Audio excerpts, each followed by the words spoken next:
Good evening, everyone. So I apologize for the delay. We're short a couple people tonight, and we were trying to make a couple decisions with legal counsel to decide how to move forward. So I'm going to, I guess before I get started, did you want to make the announcement?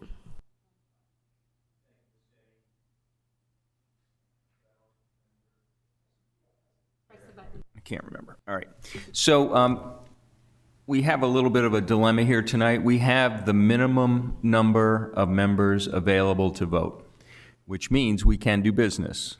But what it means for anyone seeking a variance is that they're going to need a unanimous 4 votes in order to get their variance. A single no vote would defeat the application. And as a courtesy to applicants when this occurs, is that we invite applicants to ask for their applications to be delayed 1 month, presumably when we would have more members. Now, we're not encouraging you to do that, but we're not discouraging any of the applicants from doing it either. So it's a decision that is entirely up to the applicants. So I don't know who among you by sight are applicants, but if any of you wish to proceed in front of a board that has more like 5, 6, or even 7 members as opposed to the minimum 4, you may wish to raise your hand and be recognized. The other complication is that while your application fee is paid and you don't have to pay that again, there is a second $50 advertising fee that would be assessed to you if you ask it to be delayed, because a new advertising must be made in anticipation of next month's meeting. So I think that is as much as can be said on that topic. Okay, thank you. So at this point, I'm going to call the meeting to the public hearing for March 16th of 23 to order. When you're ready, could you call the roll? Yes, ma'am. Mr. Jenkins? Here. Mr. Nichols? Here. Mr. Cusick? Here. Ms. Denny? Here. That's 4 present. Thank you. So as noted by Mr. Townsend, we have just an exact quorum here. So, and that being said, will you introduce the staff? Yes, ma'am. Good evening, everyone. My name is Jamie Fensky. I'm a planner here at Kent County. To my left, I have with us Mark Kennedy, our IT staff, and all the way at the end over there is Fred Townsend, our legal counsel. Thank you. This time I'm going to ask everyone to rise and pledge allegiance to our flag.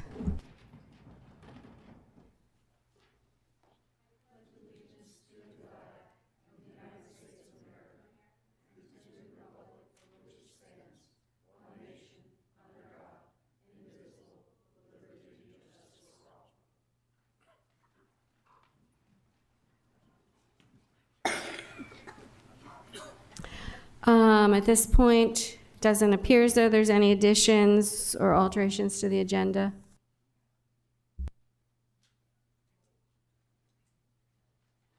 We have one application that must be tabled tonight due to only 4 of you being present, and one of the members has to refrain from that application. So that's going to be application A23-07 will have to be tabled. Okay, so as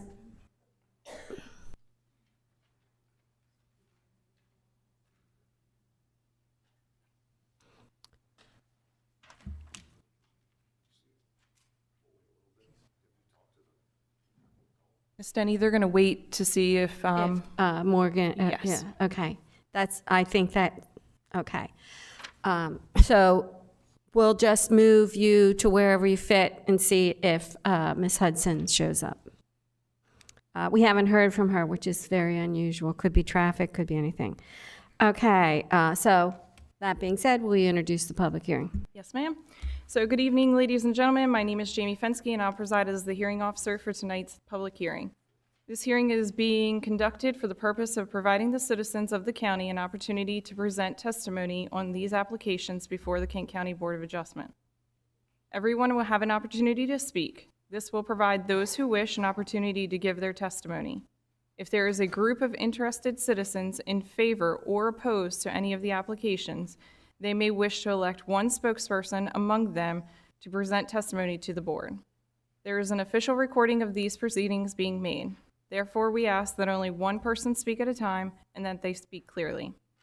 Furthermore, there should be no cross-examination of witnesses permitted during the public hearing, but the board can ask the applicant questions after any opposition if necessary.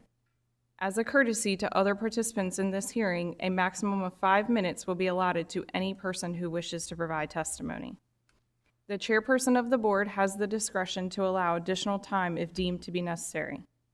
To make statements when your application is called, and for the record, please give your name, address, and allow our attorney to swear you in prior to providing testimony.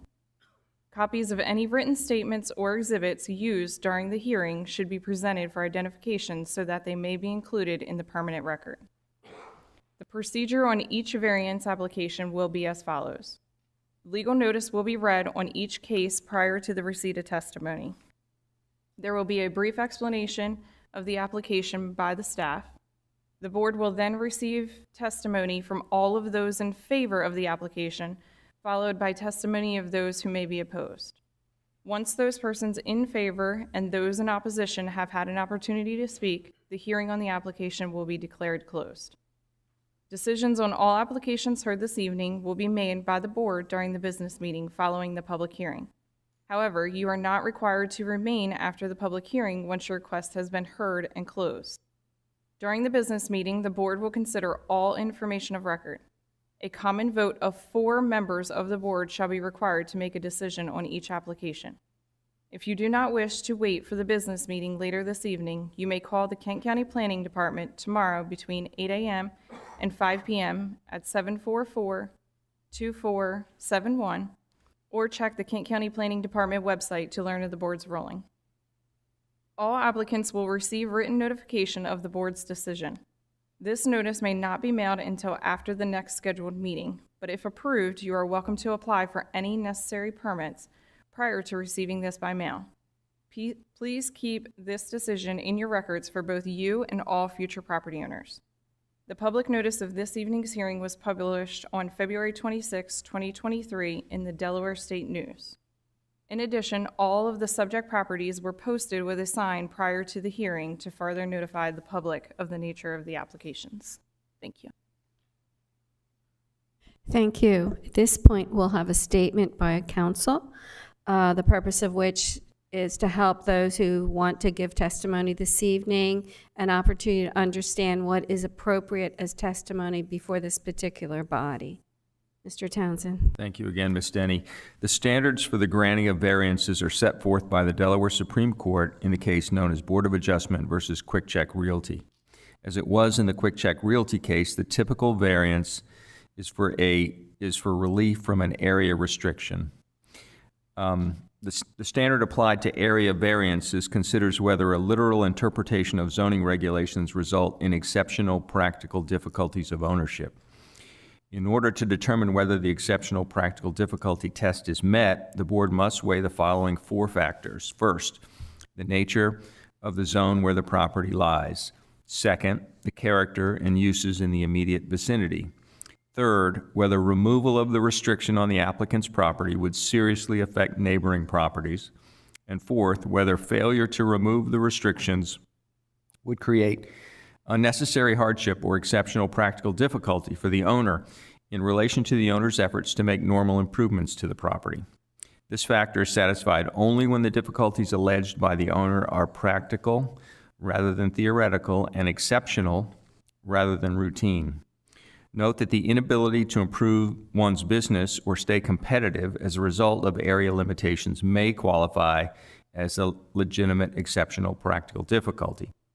And it is also here where the board considers whether the applicant is requesting more relief than is minimally necessary to relieve the asserted difficulty. In general, the board is not permitted to consider factors other than the 4 that I've listed.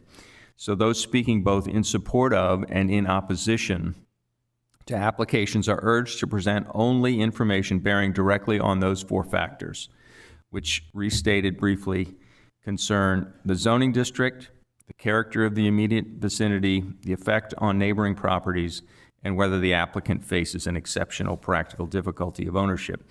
In particular, presenters are instructed to exclude from their presentations any discussion of personal disputes or acrimony between the applicant and neighboring property owners, as the board is not authorized to resolve those disputes. Presenters must limit their remarks to those issues the board can decide. Ms. Denny, that concludes my statement. Thank you, Mr. Townsend. So at this point, I think that we should just proceed, and if Ms. Hudson does manage to get here, we'll just kind of continue on, but.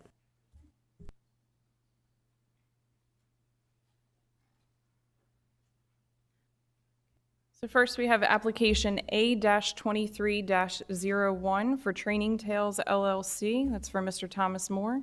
Mr. Moore, would you like to stay on tonight's agenda? Okay, thank you.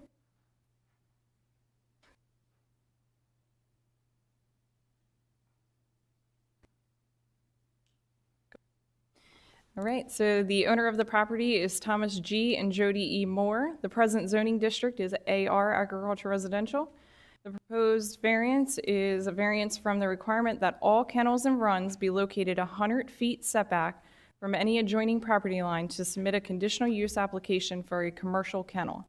The present use is dog training and dog daycare. The proposed use is same with a commercial kennel. It's in Levy Court District 6 for Mr. Hertz. Located on the east side of Hopewell Drive, approximately 1,767 feet south of Underwood's Corner Road, west of Kenton. You will see here on Exhibit B, the applicant is seeking a variance from the 100-foot setback from any adjoining property line for the conditional use of a commercial kennel. They are requesting 26 feet from the northern property line and 70 feet from the southern property line. This is looking at the front of the property, down Hopewell Drive, and in the other direction. This is the white building there is the proposed building. Again, behind it and to the north. Just some pictures from around the property. These are the other kennels runs that they are looking for the variance for. Leaving the property. This is in the front of the property. Down the side. This is looking towards the back of the property. The back of the building he's seeking the variance for. And again towards the runs. This would be the southern side of the property.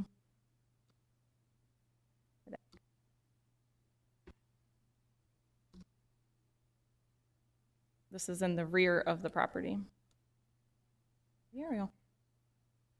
So Mr. Moore, if you would like to come forward, state your name and address, and allow our attorney to swear you in. Okay, my son's gonna make a statement. Sure. Got a couple people would like to say something. Are you to speak in favor, or are you to? He's in favor. Okay, so first we just need you. Wait, okay, excuse me, this is out of order. The very first thing is the applicant or a representative of the applicant comes forward, is sworn in, and tells us what you're trying to accomplish with your application, and we ask you questions, okay? Okay. Thank you, all right. Mr. Moore, for the record, could you state your name and your address? Thomas G. Moore, 558 Hopewell Drive, Clayton, Delaware. Mr. Moore, do you solemnly swear or affirm the testimony you give in this proceeding will be the truth, the whole truth, and nothing but the truth? Yes, I do. You can proceed. Okay. Basically, I'd like to run through the 4 criteria that you had mentioned. I'll try to make it as quick as I can. The nature of the zone. Obviously, it is agricultural, residential. I agree with that completely. But I just want to make sure you guys know, and I'm guessing you do, Agriculture residential is the only place this is allowed to happen. I've tried on numerous occasions to be in commercial, to be in industrial, to be in a business park, and was told on every time, no, you must be out here. So I'm not out here because I like it in the woods. I have to be out there. So I do agree with its agriculture residential, but I have to be there. The second one is the primary use of the immediate area. And again, it's stated in the staff report that it is mostly residential with accessory structures, okay? This is not a residential street that you would think is all landscaped lawns and flower beds. Up and down the street, there are collections of old cars, old boats, containers for sheds. It's horse pastures out to the street, and that's all great. I love it out there, but it's not a residential neighborhood, okay? I just want to make sure we're clear on that. Criteria 3. This is the one we have a little bit of an issue with. Removal of restriction would seriously affect the neighboring properties. You should have all gotten in packets for this hearing letters from my 5 immediate neighbors, all of them agreeing they have no problem with what I'm going to do. I also have signatures from people up and down the street that they have no problem with it. So as far as would seriously affect the neighbors, I don't know which neighbor because they've all agreed that it was okay. And then lastly, removing the restriction would create unnecessary hardship to make normal improvements to the property. There was a long response from the staff, and I just want to look at the one piece of it where they said, the applicant's request for the variance from the setback to allow commercial kennels and runs to be located closer than the adjoining property line of 100 feet is bringing difficulty on themselves. I don't know if I made myself clear when I first put this in. I am not going to add or build anything new to this property. I'm not going to add kennels. I'm not going to add runs. The overnight kennels for the dogs will be inside the big building in specially built rooms with insulation, heat, and air conditioning. That's where the overnight will happen. My daytime operation has already been approved. As you see from the pictures, I have runs closer. That's all been established a year and a half ago. So I just want to make sure everybody understands what I want to do is just now keep dogs overnight, okay? And they're going to be inside of an existing building. There's nothing new going to be built. Nothing's going to be closer. So that's where I'm at with the 4 criteria. Okay, so questions, anyone? Yes, I have one. Mr. Moore, you made a comment and you said all of your neighbors up and down this particular road didn't have any objections. I said a lot of them.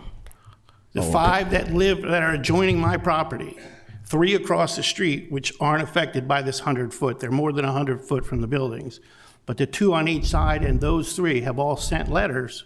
I've read every letter. Okay. And there are letters of objection. I just want you to understand that. Letters or letter? Letter. And From that's, Mr. Rodriguez? And that's sufficient. Okay, did you get my response to all of Mr. Rodriguez? I saw your rebuttal. I read every piece. Okay. But the one objection is outside of the 250 foot. And his objections, if I'm not mistaken, have nothing to do with the 110 foot variance. And again, I'm not looking for the variance to build anything else. The only reason I need this variance is so that I can go to the next step for the commercial use where they can set restrictions on me. I understand. Mr. Nichols? No further comment.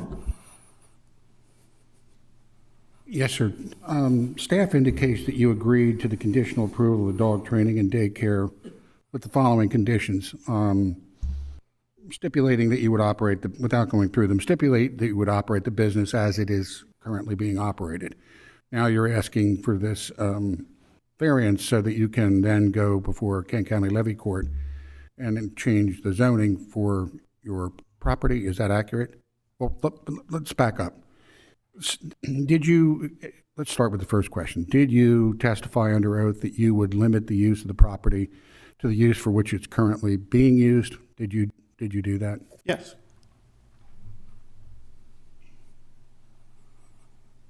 So if this variance were to be granted, setback variance, what would your next step be if that were to happen? Well, I obviously have to go for conditional use. And I think a lot of times we're getting messed up with the definition of commercial kennel and what I want to do. We had this problem quite a few times. I want to do overnight boarding now. I do daycare now, 24 dogs a day average. I do training. We're really busy with training. I want to do overnight boarding because it's another service that we can add to the training end of it called board and train. In order to do that, I have to apply for a commercial kennel. That's the only way I can do overnight. So things have gotten better, things have gotten busier, and business is expanding. So a year and a half ago, 3 years ago actually, when I first started on Route 300, there was no overnight. But now it's become and evolved into, it's something that a lot of my clients are asking for. And it's a popular method of training because people are busy to train their dogs, so they want to give it to me for 2, 3, 4 weeks at a time. In order to do that legally, okay, I have to be able to keep dogs overnight. But you were aware the condition of the variance that you were granted was that this business remain a dog training and daycare facility. That is correct. Is that accurate? You were aware of that. When you were granted the variance to operate the business, Right. you were aware that that variance was granted under the stipulation that it would continue to operate as dog daycare and training. Yes. But as things change and evolve and people call and want to do this, and I don't know if you read the part about where our research shows there's probably 10,000 dogs, legal dogs, in Kent County, and there's only about 150 kennels, single kennels for boarding. But I don't think you got it, but there is a whole host of people doing this without the proper. So I'm just trying to do the right thing. And again, I'm looking for you to approve the variance so that I can go to the conditional use. I'm not looking to add, make anything closer, build anything new. And again, the biggest reason on here is that you don't indirectly affect the neighbor in an adverse way. And all my neighbors have agreed to let me do it. And I have limited myself, again, I'm pretty sure it's in there, to 10 dogs a night. My quiet hours, my own, are 9:30 to 7. Dogs will be inside, in their kennels, in their rooms, done for the night. Legal quiet hours are 10 to 7, I think. Yeah, I'm not looking for a variance because I want to build new buildings or new kennels or new anything. I'm not adding anything. You are adding additional services. You may not be adding additional structures, but you are adding additional services that the original variance was not granted for. So that's why you're here this evening, as I understand it. Is that correct? Yeah, I'm here for the variance so that I can go to the commissioners to see if they'll allow me to do the overnight. Anybody else? So, Mr. Moore, I know that I was here when you were before for the original variance, but I certainly am not going to pretend that I remember that because obviously I have a lot of meetings. However, at the time of that meeting, was your thoughts that you would not be doing overnight stays? You were a daily daycare. Was that what you believe was going to happen, and that was your intention? That's what I've done for the last 3 years. I had 2 years at the property before, a year here. But like I said, things evolve. Businesses change, you know, I mean. Okay, I just want to be sure that back then, your testimony is that at that time, you did not foresee that you would be doing overnight or like didn't weeks at a foresee- time, overnight I vacationers. didn't and foresee that. having 5 employees, working 5.5 days a week, it's just, no. I thought it was going to be me and one helper watching some dogs, but it has just blown up. This is a service that's needed. Okay. Anybody else? Thank you. Okay, if you would like to speak in favor of this application, please come forward and state your name and address and allow our attorney to swear you in.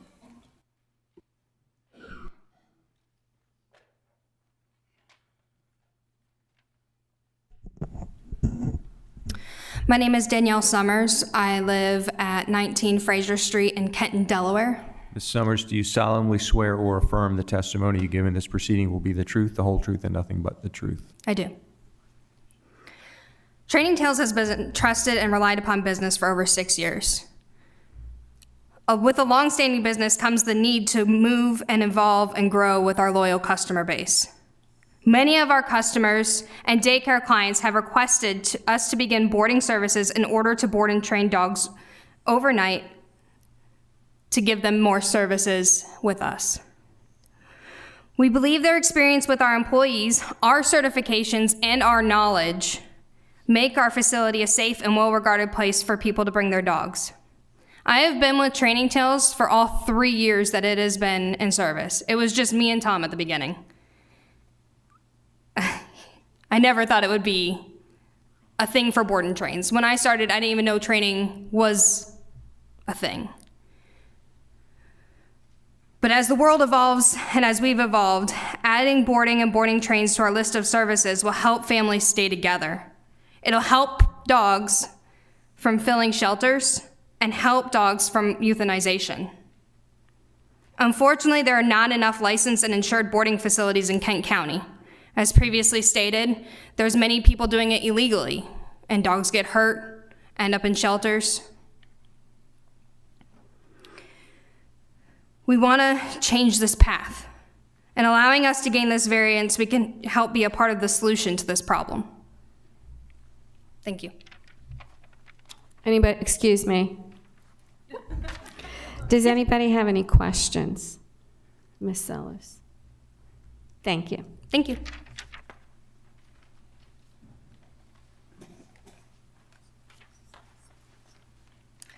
Good evening. My name is Crystal Sheets. I live at 107 Carroll Lane, Camden. Ma'am, do you solemnly swear or affirm that the testimony you give in this proceeding will be the truth, the whole truth, and nothing but the truth? I do.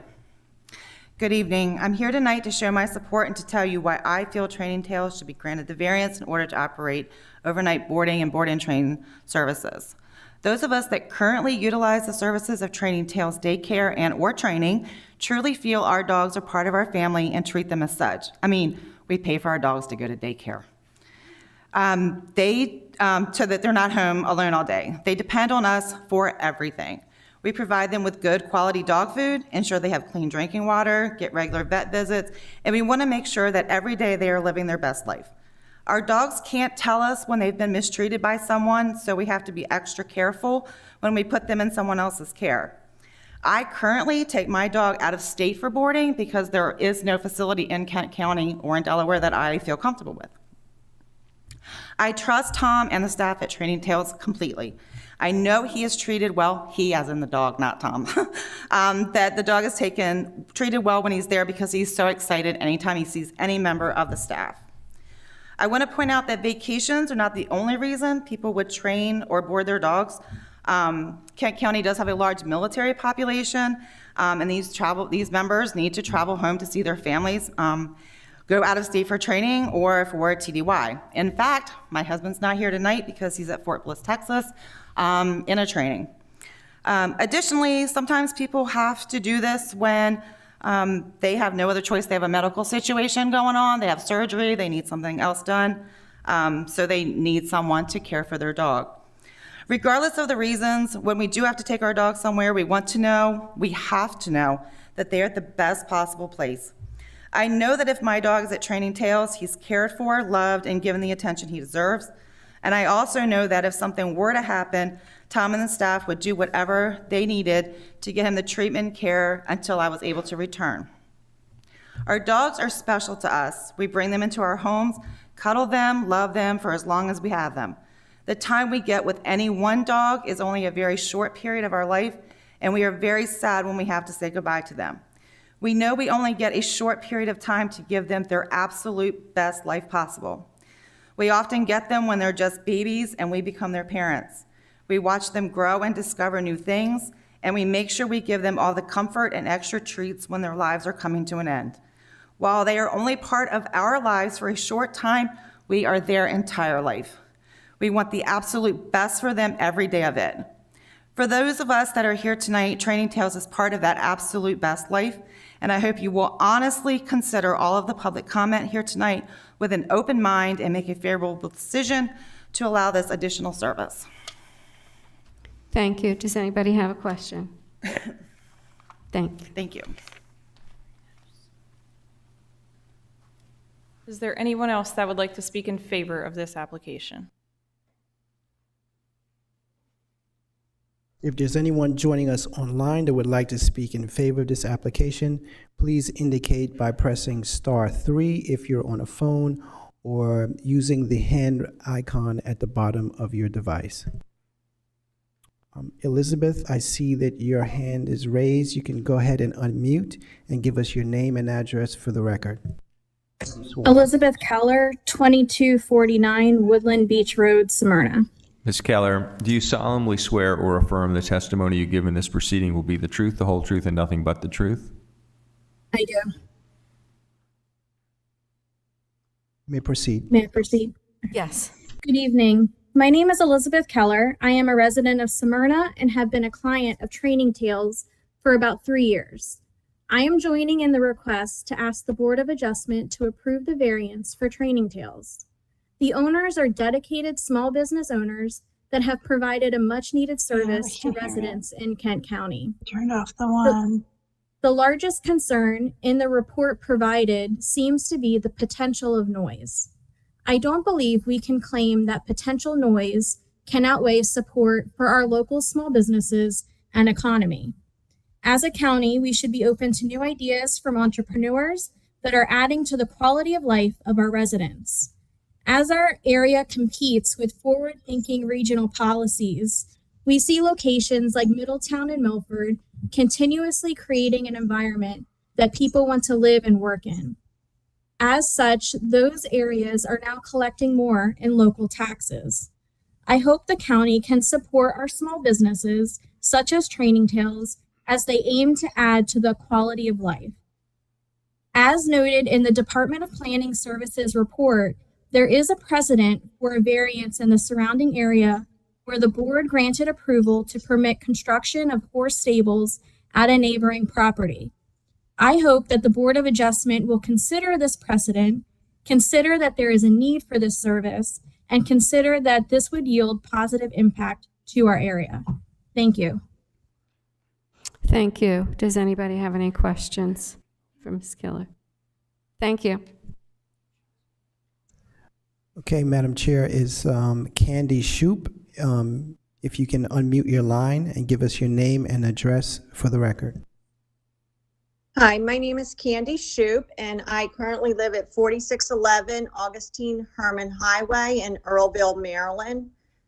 I moved here last year from Smyrna, and I have been having my dog at Training Tails for 3 years. I do both the training and the boarding with Tom's facility, and I have a dog that came from a shelter that probably would not have been able to survive without the assistance they've given us in his reactive nature.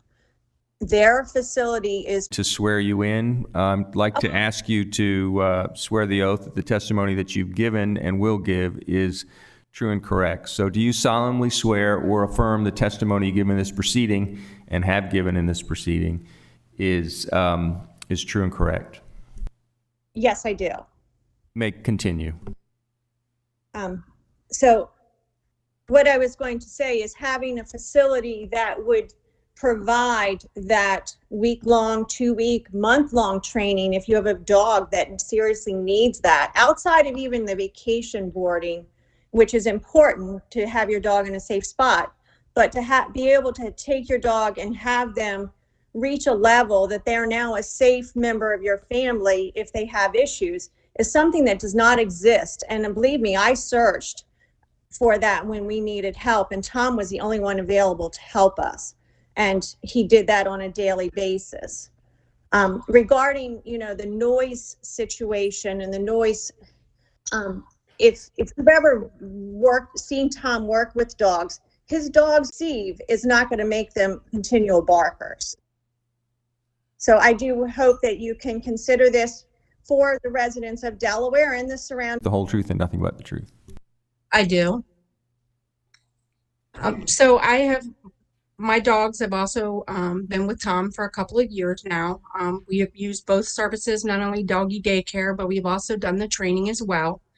I am for this. I know as somebody who has both of my dogs are rescues, and my lab is very, calm. But my other dog, I got him from a rescue. I got him when he was a little over a year old. And I can say that Tom has helped me through the training to have a better relationship with my dog, to understand my dog better, and also to be able to provide a better life for my dog, to be able to read him, to know how to handle situations. I believe it was Candy. My dog reacts in certain situations in public, and because of Tom and his staff, I have learned how to be able to better handle him. So I do, like so many others have said, there is not very many places in Kent County to be able to provide that assistance for other dogs for overnight boarding and training. So I am very for it, and I hope that it can be possible for him. My dogs both love Tom and his staff.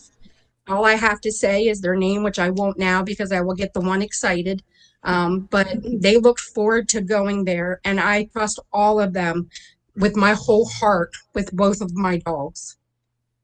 Thank you. Thank Does you. anybody have any questions? Doesn't appear as though anybody does. Thank you. Thank you. Okay, we also have Edna Perone. If you can give us your name and address and be sworn in. My name is Edna Perone. My address is 10 Pin Oak Drive, Dover, Delaware. Ms. Perone, do you solemnly swear or affirm the testimony you give in this proceeding will be the truth, the whole truth, and nothing but the truth? I do. My dogs have been customers with Tom for approximately 4 years. Tom, my one dog is extremely reactive with strangers. He doesn't do well working with strangers, and he's extremely protective of me.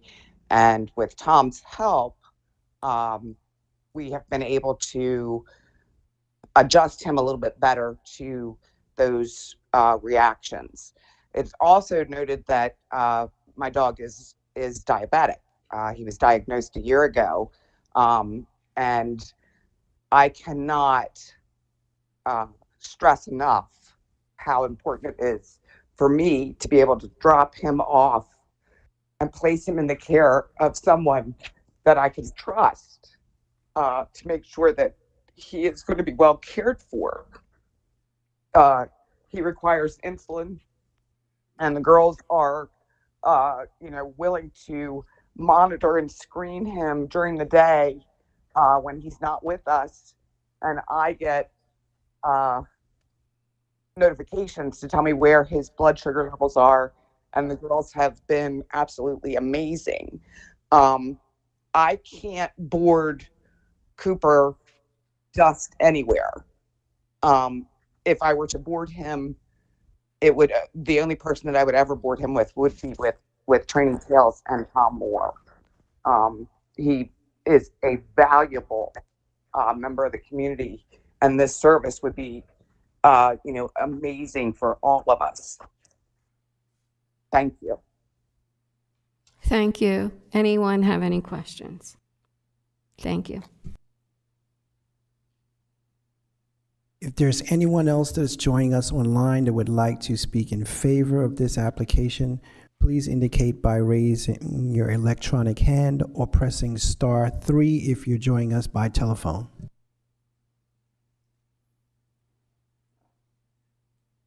I see no more hands raised online at this time.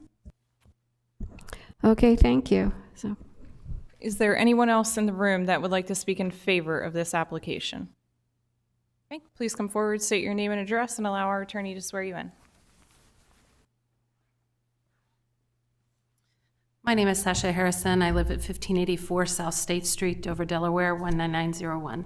Ms. Harrison, do you solemnly swear or affirm the testimony you give in this proceeding will be the truth, the whole truth, and nothing but the truth? I do. We obviously have heard a lot of great testimony of how much we love our animals and are excited for this possibility. I just wanted to share a quick story briefly, I promise. Over this last year, my mother was diagnosed with stage 3 cancer, and we've spent a lot of time in and out of the hospital. At the same time, my son was diagnosed with some extra medical problems, and he also started chemotherapy. The stress level in my home is a little high right now as we juggle all of these different activities. My dogs go to the daycare 3 days a week, but I have to tell you as testimony, in the middle of the added stress in our family and then decisions that needed to be made, it would have been a great benefit to be able to have the dogs spend the night and have extra support on those nights where I was in the hospital with my family members. That was not available. We obviously had family come in and we sorted it out on our end through much difficulty, but the added stress for the dogs with the change of schedule, the added stress on our family members of trying to juggle hospital trips, it just would have been a great benefit to be able to have this service available. And I just wanted to bear testimony on the importance of having, when you already have somebody in a schedule of going to daycare or going to work or going to school, to try and search out and seek out in those moments of stress new possibilities that aren't available right now in Delaware or in this area is a strain that can't quite be put into words. That this definitely would be a great benefit, not only to my family, but to others who are going through a difficult time, whether they're in the military and headed overseas or also going through a personal hardship. thank you. Does anybody have any questions? Mr. Townsend? Ms. Harrison, you recognize that the services that are currently provided are not what's at stake in this vote, right? Absolutely. Again, And you've also heard that the applicant is proposing 10 dog runs, or limiting, not dog runs, excuse me, but limiting his boarding services to 10 dogs. absolutely. And within the last year, I probably had 2 or 3 nights where we were rushed to the hospital that had I been able to make a phone call and say, Tom, could you keep them for tonight? That would have been very helpful in the middle of trying to transport to the hospital and also make sure I had picked up the dogs and make sure it just would have been a nice service to be able to not have that added stress in the moment. Because there's no way to run and pick up the dogs and then also figure out how to care for them in the evening, but also take care of family members at the hospital. So it's just a service that I'm saying, had it been available, would have been a great relief in those moments. I wasn't looking for long-term care or a daily opportunity, but I'm saying in moments of high stress like this, it would have been a great benefit. Anybody else? Thank you. If there's anyone joining us online that would like to speak in favor of this application, one last time, please indicate by raising your electronic hand or pressing *3 on your phone.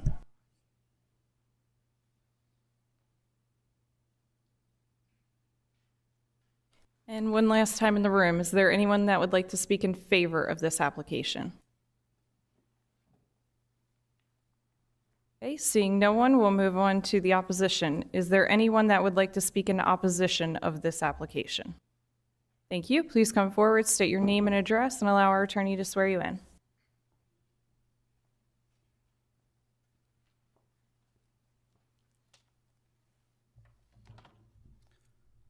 Good evening. May it please the board. My name is Michael Rodriguez, and I reside at 653 Hopewell Drive in Clayton, Delaware. Mr. Mr. Rodriguez, do you solemnly swear or affirm the testimony you give in this proceeding will be the truth, the whole truth, and nothing but the truth? I do. You may want to pull the microphone a little closer to you, too. Thank you. Is that better? All right, thank you. I'd like to begin by stating the obvious. I am not here to disparage this business, its owners, or its customers. We've heard testimony this evening that this business provides a valuable service that means a lot to its customers, and any person could appreciate the value of that. I'm here to address the purpose of this meeting. Is Hopewell Drive an appropriate place for an expanding business? In particular, is granting a variance of this type an appropriate thing for the neighborhood on Hopewell Drive? Speaking to the elements discussed at the beginning of this meeting, I'm going to solely address the character of the neighborhood, what this variance poses to do to it, and quite frankly, what has already been done given the light of previous variances sought and received. As Mr. Jenkins mentioned, I filed an objection in writing to this variance in December of last year. I stand by all those points, and I will not reiterate them as they're already in the record. What I would like to speak to is a couple of the things that we have heard tonight. We heard a host of testimony from people all over the state and some out of state, all of whom testified to the value of these services and testified to knowledge that they have somehow gained that noise, traffic, congestion, and a growing business is not going to impede on a street that they do not live on. We did not hear any of those individuals say, I wish that this business was on my street. We did not hear any of those individuals say, I wish that I lived 100 feet from this business. Ms. Fensky showed a picture looking down Hopewell Drive at the very beginning of this presentation. You can see my home in that picture. This is the proximity to Training Tales of my residence. There's a dairy farm 0.6 miles off of Blackston Road from the house. And it's not uncommon at night to hear the mooing of cattle, the movement of farm implements, and what have you from that distance. A converted school bus transporting dogs to and fro on Hopewell Drive is audible from my home. Vehicles passing in the evening and the early morning, every day of the week, is audible and visible from my home. And I speak to this not with the candor of someone who would like something to happen with a business that I like. I speak to it from a person who gets a view looking out of his front window. I am a veteran of the active duty United States Air Force. My service took me to combat tours in both Iraq and Afghanistan. Part of that service left me with the challenge of a diagnosis of PTS, and I specifically chose the residence on Hopewell Drive because it is a low density, low traffic, out of the way place, far away from any of the development that's going on in Middletown, in the town of Smyrna, or outside of the town of Clayton, and in particular in Newark, which was my first home when my wife and I moved to Delaware in 2014. This is why I stated my objection. The large commercial corridor through Kent County is Route 13, where this business was once located. Another large commercial corridor in Kent County is Route 300, where this business was once located. And now we are on Hopewell Drive, a very narrow, unlined residential street. And the term residential is not thrown around lightly. Despite a diligent search, the only business located on Hopewell Drive that I could find is Training Tales. And I'm not confused about a commercial enterprise or a commercial kennel. Anyone on this board would understand that a commercial enterprise is one in which a party exchanges goods and services for money. And this is precisely what's happening. There is no confusion about what is commercial and what is not. And we are here as part of a larger discussion about whether commercial activity is appropriate for residential Hopewell Drive. I'm of the mind that it's not. Ever since the Supreme Court decided City of Euclid versus Amber Realty Company, the law of this land has been empower zoning boards to write regulations and to craft law in order to maintain the character and nature of neighborhoods. That is what I'm asking this board to do. That is why I'm here. That is why I wrote my letter, and that is why I object. I'll yield my time unless there are any questions. Does anybody have any questions? Right now, do you feel adding the boarding will increase the amount of traffic to that place right now? I have seen the amount of traffic increase from the time that that business was not on Hopewell until now. And I have every expectation that as services grow, as the business grows, and as capacity grows, customer base and those customers who are traveling to and fro from the business will grow as well.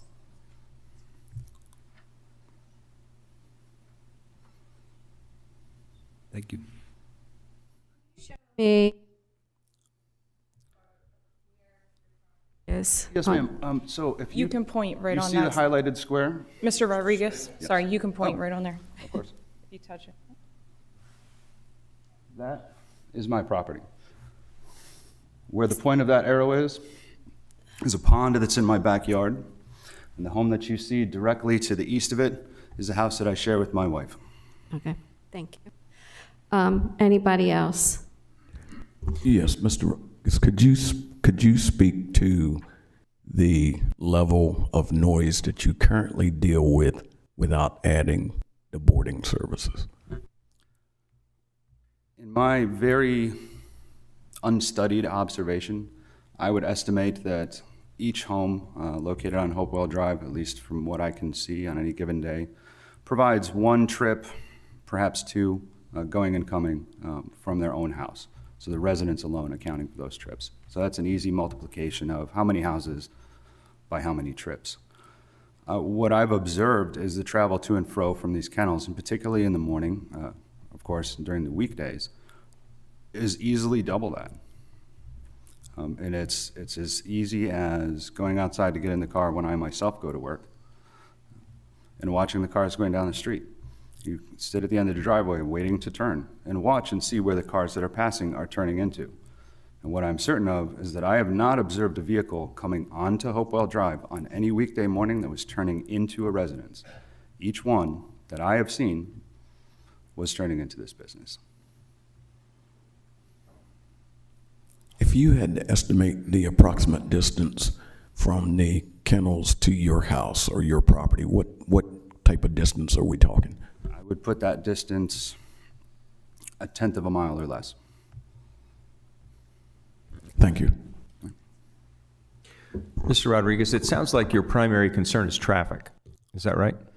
Traffic, activity, sound, all the different things that come along with a growing business.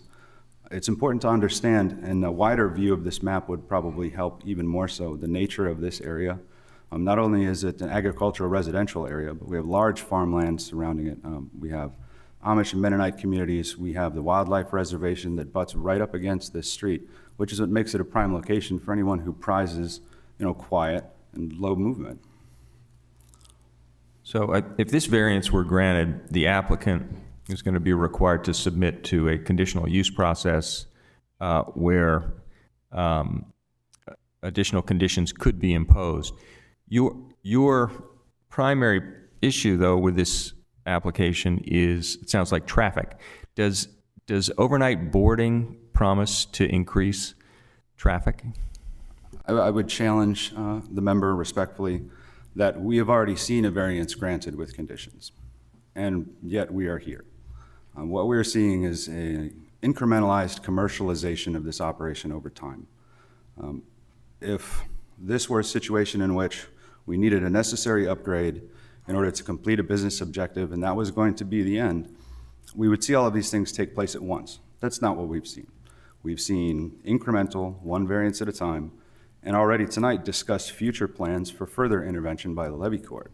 All of those things together tend to cause me to believe that the things that I'm here to discuss, traffic, noise, congestion, and what have you, are bound to increase as the business increases. And that, as I understand, is the stated goal. Okay. The noise you just mentioned, is that automobile or traffic noise, or is that something else? It's certainly automobile and traffic noise. It's certainly the noise of movement.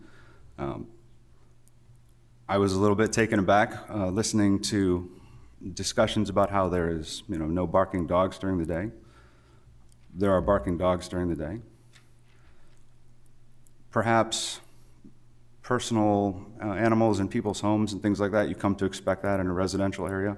But what we're talking about is a commercial operation where we're hosting several dogs at a time for exactly this purpose. And as I understand it, the larger that operation grows, the more problematic that becomes. So can you characterize the degree to which the noise associated with barking dogs, not traffic, but barking dogs, is constitutes a nuisance to you or affects your property? If I hadn't perceived a change in the quiet enjoyment of my own property and wasn't concerned about future changes detrimental to the quiet and enjoyment of my own property, I would not be here. So there certainly has been an impact. It's been noticeable enough to bring me not from work in Wilmington back home, where I prefer to be, but here to address the issue at much inconvenience and at my own expense. So I consider this to be a significant issue, and I very much have an interest in making sure that it doesn't get worse. So the staff can enhance this comment if it chooses to, but the relief that's requested relates to the distance to a property line that a facility that boards dogs can be located. And I'm presuming that the idea is that this use creates noise associated with barking dogs, which needs to be distanced from neighboring property lines in the judgment of levy court. If this operation is, if this application is denied, you're going to continue to see the amount of traffic that you're accustomed to seeing. Isn't that correct? That is correct. If this application is approved, are you concerned that you're going to hear barking dogs at night when now you don't hear that? I think it's certainly within the realm of possibility. I mean, I'm not going to speculate and say that this is going to be a sure thing, but that's my concern. But that's not a big concern of yours now, though. The barking that goes on during the day is not a major concern of yours, it sounds like. I think when we live among other people, as everyone here does, you expect and anticipate that other people will do things with their property, and they're certainly welcome and ought to be allowed to do that.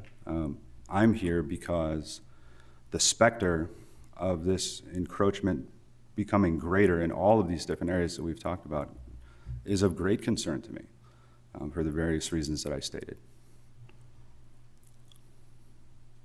Did you have? Yes, I have one last question, and I'm going to ask it just a little differently to Mr. Townsend. If you had to rank the barking of the dogs in proximity to your parcel, where would you rank it from 1 to 10? In terms of intensity or frequency? Both. In terms of intensity, it's mild and generally tolerable, maybe a 3 or 4 at best. In terms of frequency, we're as close to constant as we could get. So that would probably be closer to 7 or 8, maybe pushing 9. Thank you. Okay, so I think really I have more of a statement. What this body is addressing is whether a variance should be granted to accommodate this. The next step is for the applicant to go before the planning board and ask for a conditional use for this operation or this expansion, let's say, of his operation.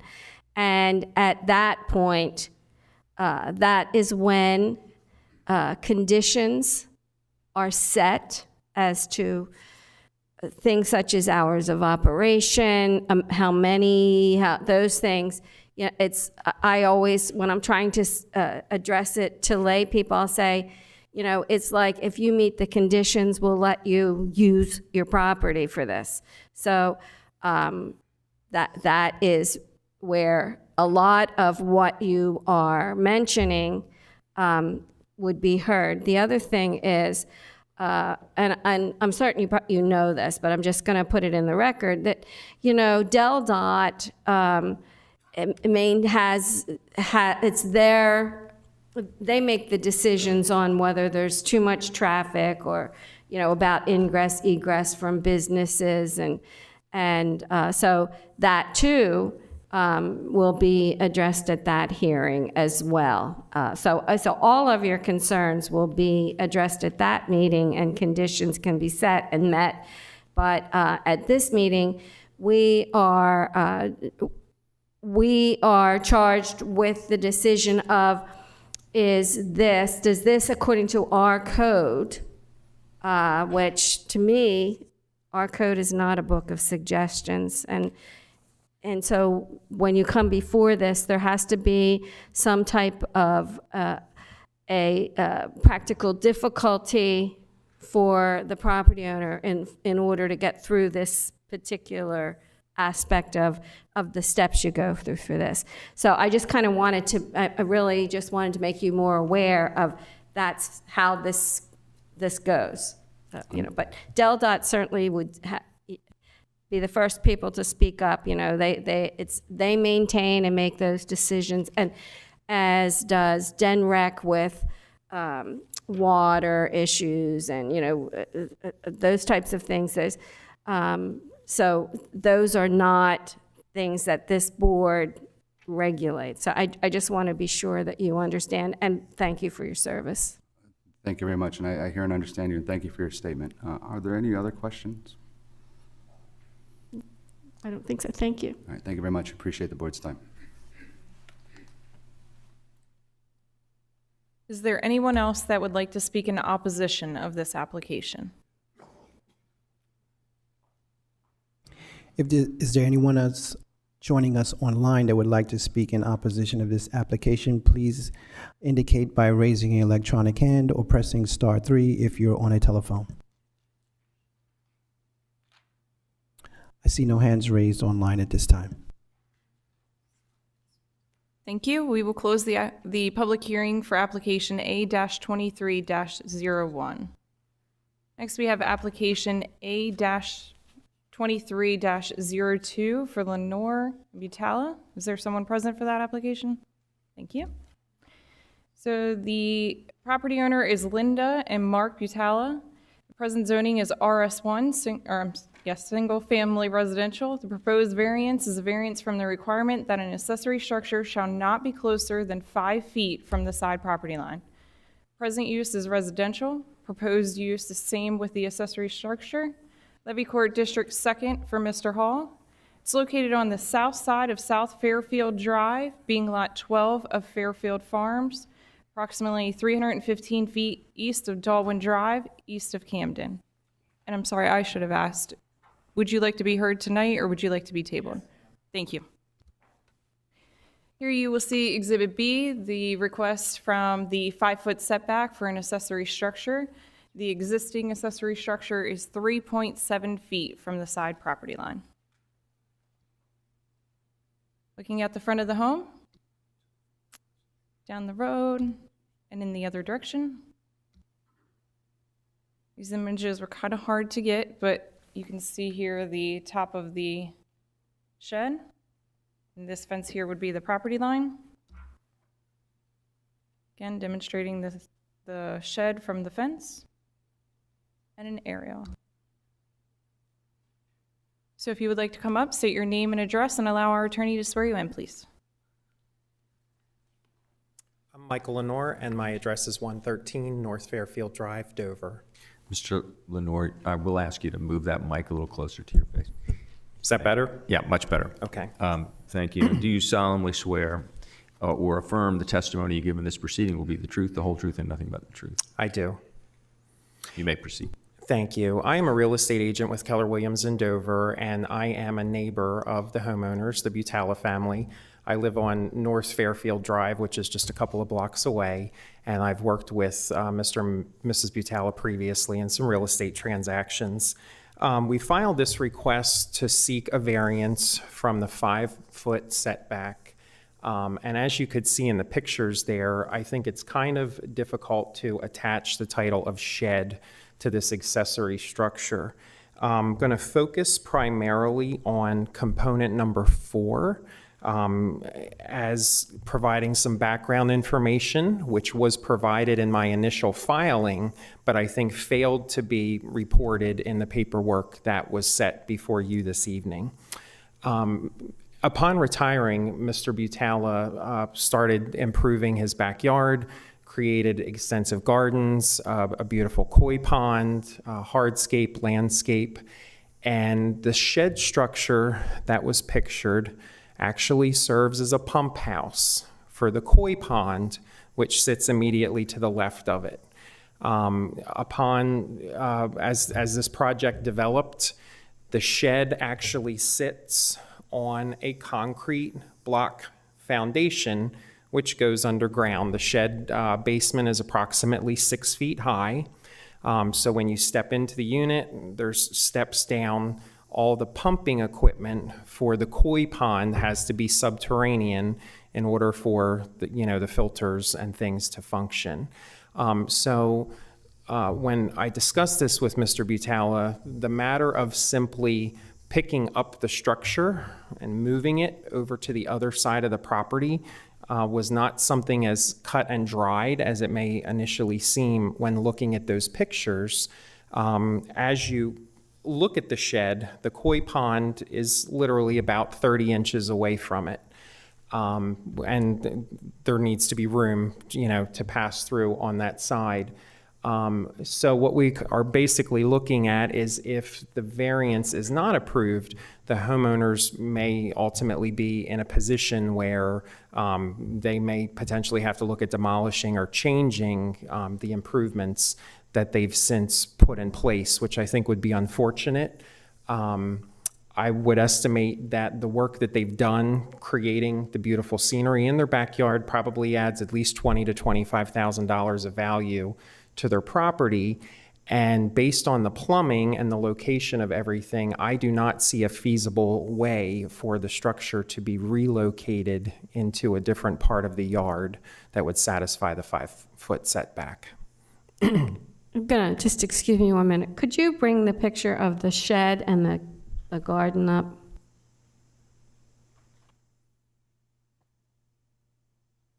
Okay, so this outbuilding, I'm gonna call it. Yes, ma'am. Structure is what we see in the back with.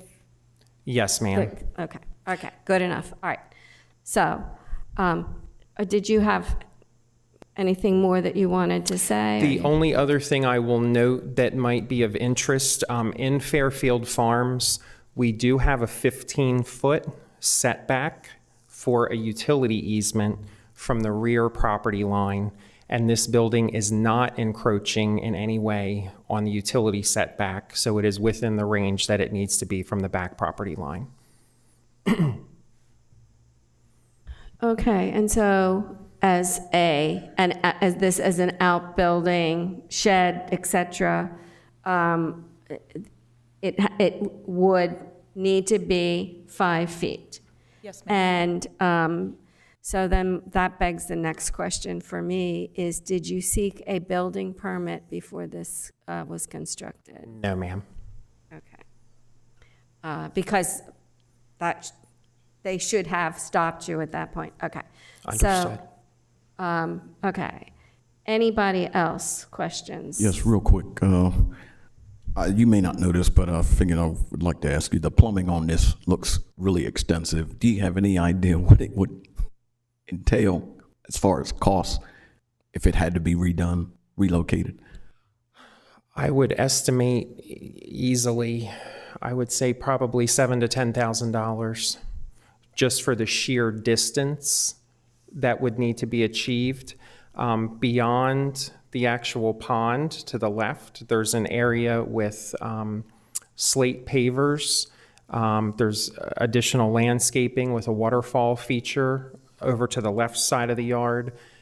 So again, based on the level of improvement, there's not really what you would refer to as an open available space to move that, even if it was an option. Thank you. Anybody else? You're here on behalf of the owners because you're in the real estate business, or? Yes, sir. I'm in the real estate business. I've worked with them in several real estate transactions. I've actually had previous experience coming before this board several years ago for another client in a slightly different situation. And so just in conversation, the clients kind of expressed when they realized that this could potentially be an issue. It's something now that they are regretful about and concerned about.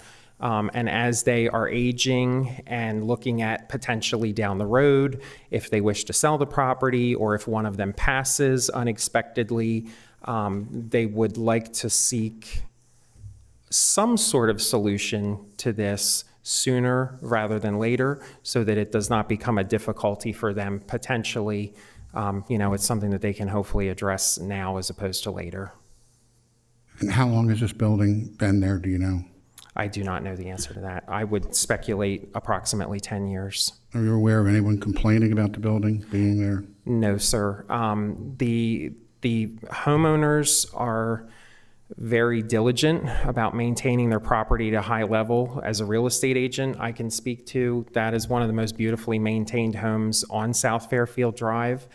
I believe you were provided with 3 letters of support from the neighbors that are directly attached to the property. It does in no way from the road pose any sort of eyesore. The building is actually sided with the cedar siding. It's very well kept, very well maintained. And as you can see in the picture that's on the screen right now, there is a privacy fence that's erected along the property line. So even though we're within that 5-foot setback, there's nothing that's actually encroaching on any of the neighboring properties. So you're asking the board to legalize that existing building, which is now not a permitted building, and then in the future, if this property were to be sold, because they had received their variance, the new owner wouldn't have to address that, and the existing owner wouldn't have to make that an issue in the sale of their property. Correct. And I believe, in my mind, if this were a normal shed under normal circumstances, I would not be standing here wasting your time over such nonsense. But I do believe that what the owners have done here really is a highlight of this property with the koi pond. It is definitely something that would appeal to potential buyers in the future. It's definitely a standout feature compared to what a lot of the similar homes in the neighborhood have. And I do think it would be unfortunate in hindsight if that had to be taken down.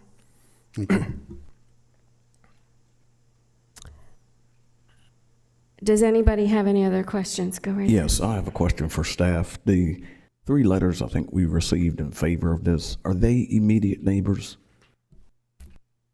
Let me check.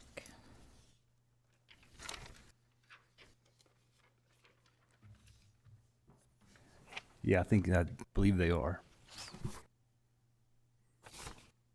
Yes, the neighbor at 74 is the property immediately to the left as you face the front of the house. 93 is immediately across the street. And the 3rd letter is from the neighbor that is immediately to the right. Thank you. Anybody else? Mr. Townsend.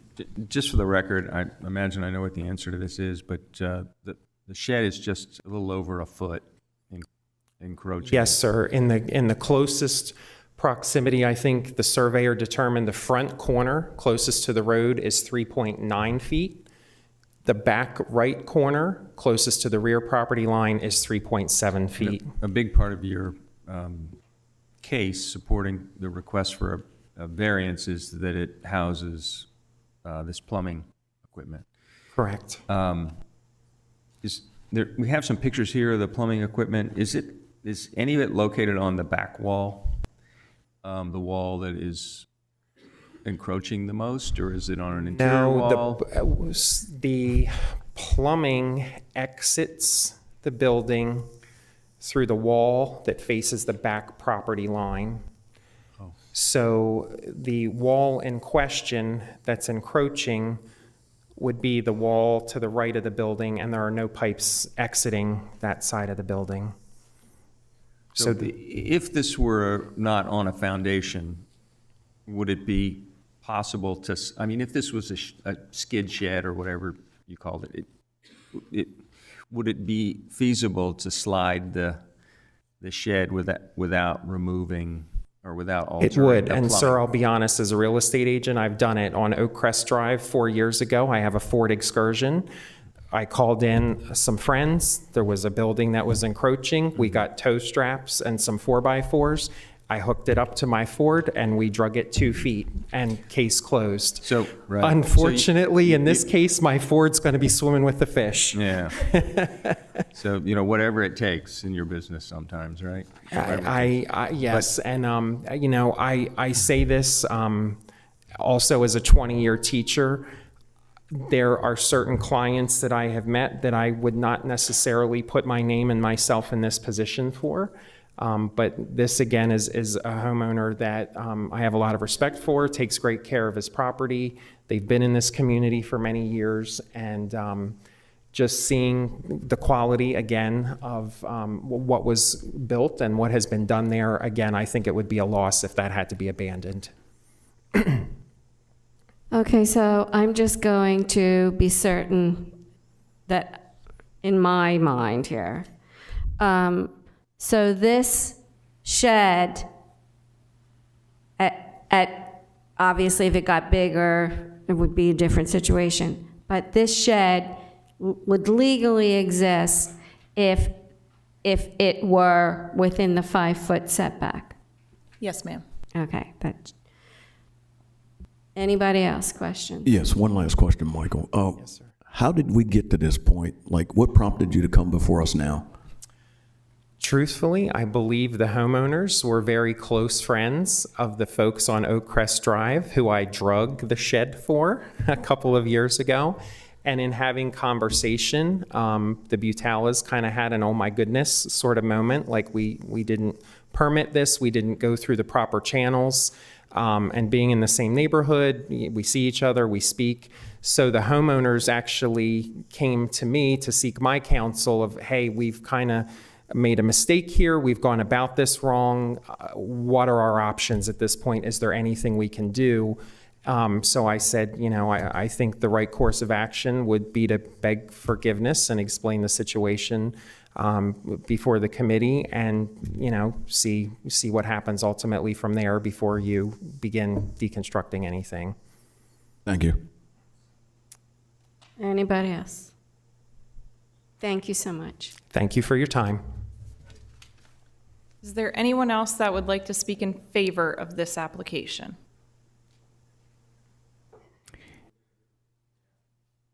Sir, would you like to speak? Did Mr. Butala Mr. Lenore was did the he want applicant. to say anything? He does. If nothing else, Mr. Butala, I would ask you to affirm the factual representations made by Mr. Lenore, but if you would begin, name and address, please. Mark Butala, 84 South Fairfield Drive, Dover, Delaware. Sir, do you solemnly swear or affirm the testimony you give in this proceeding will be the truth, the whole truth, and nothing but the truth? Yes, sir, I do. So you heard a number of factual representations made by Mr. Lenore. Were those all true and correct? Yes, very, very much so. I'm quite embarrassed to be here this evening in this position. I wish I weren't, but over the course of the past couple of years, we're reflecting on our age and what is to come, to us in the future. And part of that was, as we realize that we're in the queue somewhere before we leave this earth, what are we going to leave to our heirs? And the shed was a big issue. In that, boy, if I got hit by the proverbial bus tomorrow, my wife doesn't deserve this. If we both got hit by the proverbial bus, our heirs don't deserve this. But that, I realize that's not important to you folks and your responsibilities, but the neighbors around us, if both of us got hit by a bus tomorrow, what the heck's gonna happen to the property? 2 houses over from my house, our house, excuse me, has been vacant for 23 years. How does that happen? I don't know. But I know that if we got hit by a bus tomorrow, you probably couldn't sell the house. And that would, that breaks my heart because I love my neighbors, great neighbors. So that's also what this is about. And of course, when we go to sell the house at some point in time, we have no immediate plans to sell the house. We love where we live. We're gonna live there as long as we can. But this was a white elephant in the room for me that I needed to make right now rather than later. So, and what he said was pretty much accurate. Mr. Lenore said that he wasn't aware of any complaints that had been made about that shed. Of course, he doesn't live there. Can you speak to that? Not an iota. It's been there for, 10 years. Anybody else? Thank you, and thank you Thank for your you. honesty. Thank you. Is there anyone else that would like to speak in favor of this application? Is there anyone joining us online that would like to speak in favor of this application? Please indicate by raising your electronic hand or pressing star 3 if you are on the telephone. No hands raised online at this time. Thank you. For application A-23-03, the applicant has stated that they would like to be postponed to next month's meeting.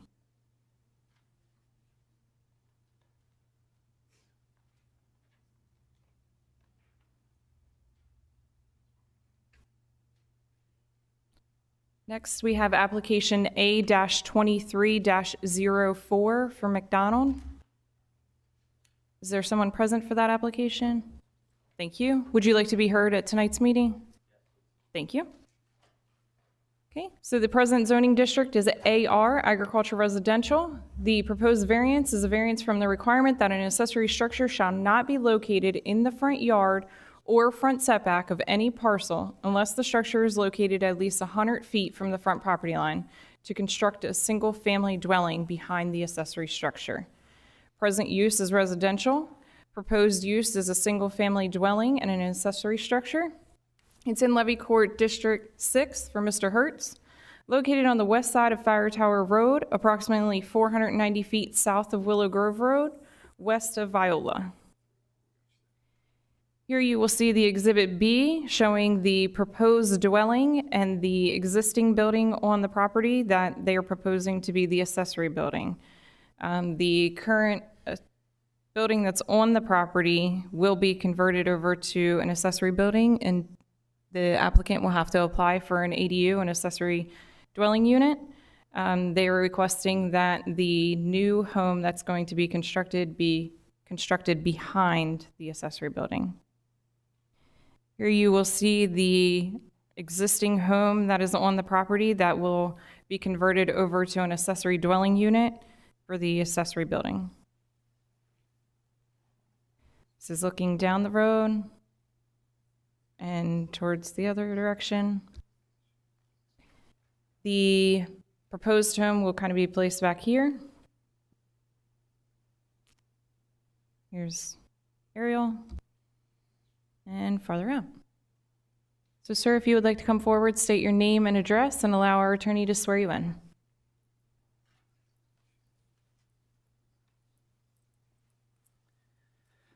My name is Nick McDonald. Address is 136 Fire Tower Road. Mr. McDonald, do you solemnly swear or affirm the testimony you give in this proceeding will be the truth, the whole truth, and nothing but the truth? Yes, I do.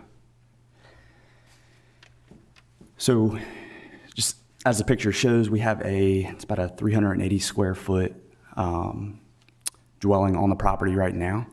And we are looking to put kind of as far back as we can go, which is where it was outlined, a single family dwelling unit back there, and then, make the current unit on the property accessory dwelling.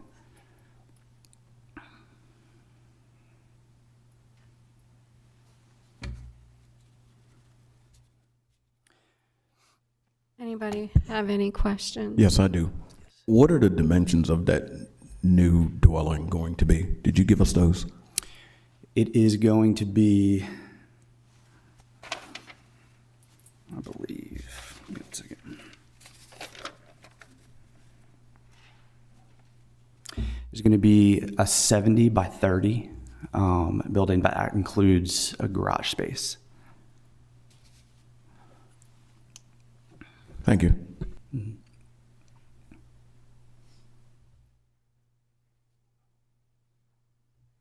So just, I'm a little lost here. I'm lost. So the house currently on the site, you're turning that into the accessory building? Yes. Okay, and then you're proposing a new house. Okay. Correct, yeah. Gotcha. So this would be like an accessory cottage. We currently live there right now and love it, but just need a little bit more space. I mean, I am a tiny person. It's a but tiny house. Yeah. Easy to clean. Yeah, how large is your family?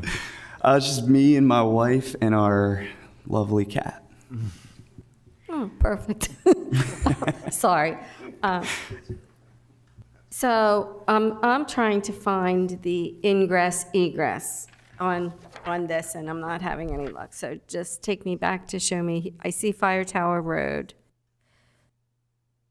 And you have a screen before you that you can point to and show me where your driveway is. Okay. And so the driveway will then go where? How will you get back to there? Really depending on what we would be allowed. And so whether that's connecting this driveway to over here, or if that would be, or if it would be allowed to put a entrance right here. Well, the entrance, as far as we are concerned, totally is a conversation between you and Del Don. Right. So, because that Fire Tower Road is certainly a state-maintained road. So, okay, so, and then I thought I saw, okay, I did where you think that the septic is going to be, so that, okay. All right, Yeah. I get it now. So essentially, although this seems like a big piece of property, it really, there's not a lot of places that you can build this house. Right. Okay. Just because if there's the tax ditch kind of right behind me. And I mean, we were just trying to place it in a spot that we could, you know, and Sure. yeah, the septic being right in front of it kind of got in the way as well. Lots of little restrictions there, the hidden things. Okay. Anybody else? Yes, I have a question for staff. I think we have additional notes about a blue line stream as well. Which way does that run in relationship to the house? Yes. So this is the Tapa bank of that Blue Line stream. The Blue Line stream requires a 100-foot buffer from the Tapa bank of that stream. Within that, there's also a 50-foot tax ditch right of way. So here's the tax ditch right of way, and here's the 100-foot Blue Line stream. So all of this area would be unbuildable. They cannot do any improvements within that 100 feet. So these two factors alone play a significant part in this possible outlay for the house, correct? Yes. Anybody else? Mr. Townsend? So you've got plenty of room to build a house. Your issue is you don't want to lose the current accessory building, right? Correct. So yeah. that's your difficulty. You've got room to build a house. You're going to build an adequately sized home. You're not pinched. I mean, you're limited, but you've got adequate room, correct? 100%. What are your plans for the existing building? No set plans necessarily right now. I mean, just keeping it on the property, whether that is a guest house, whether it's a in-law suite. We did just have it built about in 2020, and so we would hate to have to tear that down. So that was my next question. That home was built in 2020. Yeah. So it's not on its last legs, I take it. Oh, no, not at all. Completely up to code. Everything is fairly. And it's outfitted, obviously, adequately as a home. Yes. Right? So you don't have to tell us what it costs, but it'd be a significant loss to you if in building the home that you need, you had to give that up. Oh, absolutely. Mm-hmm. Is there any barrier or buffer or anything from Fire Tower Road so you'd have a clean view from Fire Tower Road of the proposed home? Yes, so it would be clearly evident to you that there's a accessory building in front of the new structure, correct? Yes. Yep. It's not hidden. It's not in the woods or... No, it is not. I have a question of the planner. So it's a whole, they'd have to go through another process to have two dwellings on the same property. So technically, it won't be two dwellings. It'd be one dwelling and an accessory dwelling. But if an accessory structure is an in-law suite. Yes. He would have to go through a different process. He can go through administratively to apply for the accessory dwelling unit. Do you understand? It's not like if we grant this, it doesn't automatically mean that this darling little house gets to be where you store your mother-in-law or the kids later. But you'll have to go through a process because there are rules in the county about having two houses or two dwellings on Absolutely. a particular place. Yeah. Just want to be sure that you're clear with that. Yeah, and honestly, I mean, even if this was not a livable space, I mean, I'd rather even like turn it into an office or something than having to completely tear it down. But yes, I would definitely pursue a ADU for that. Could be the doghouse. Yeah. When you're in it. It's true. Okay. So, all right. Anybody else? Just for the record, what can you speculate as to what the impacts on your neighbors would be if you were permitted this relief from the restriction of having an accessory building in front of your proposed home? Yeah, so to be completely honest, I think, if this was a much older unit or looked a little rougher, it probably would, look a little odd.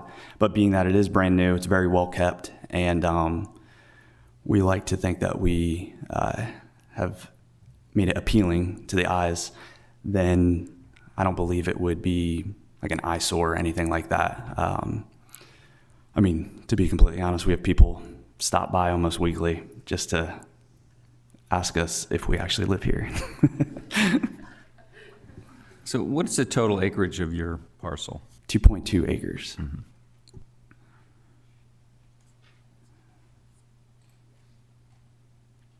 It's 2.2 acres, the entire property, but the buildable area is like much less than that. Much less. Okay.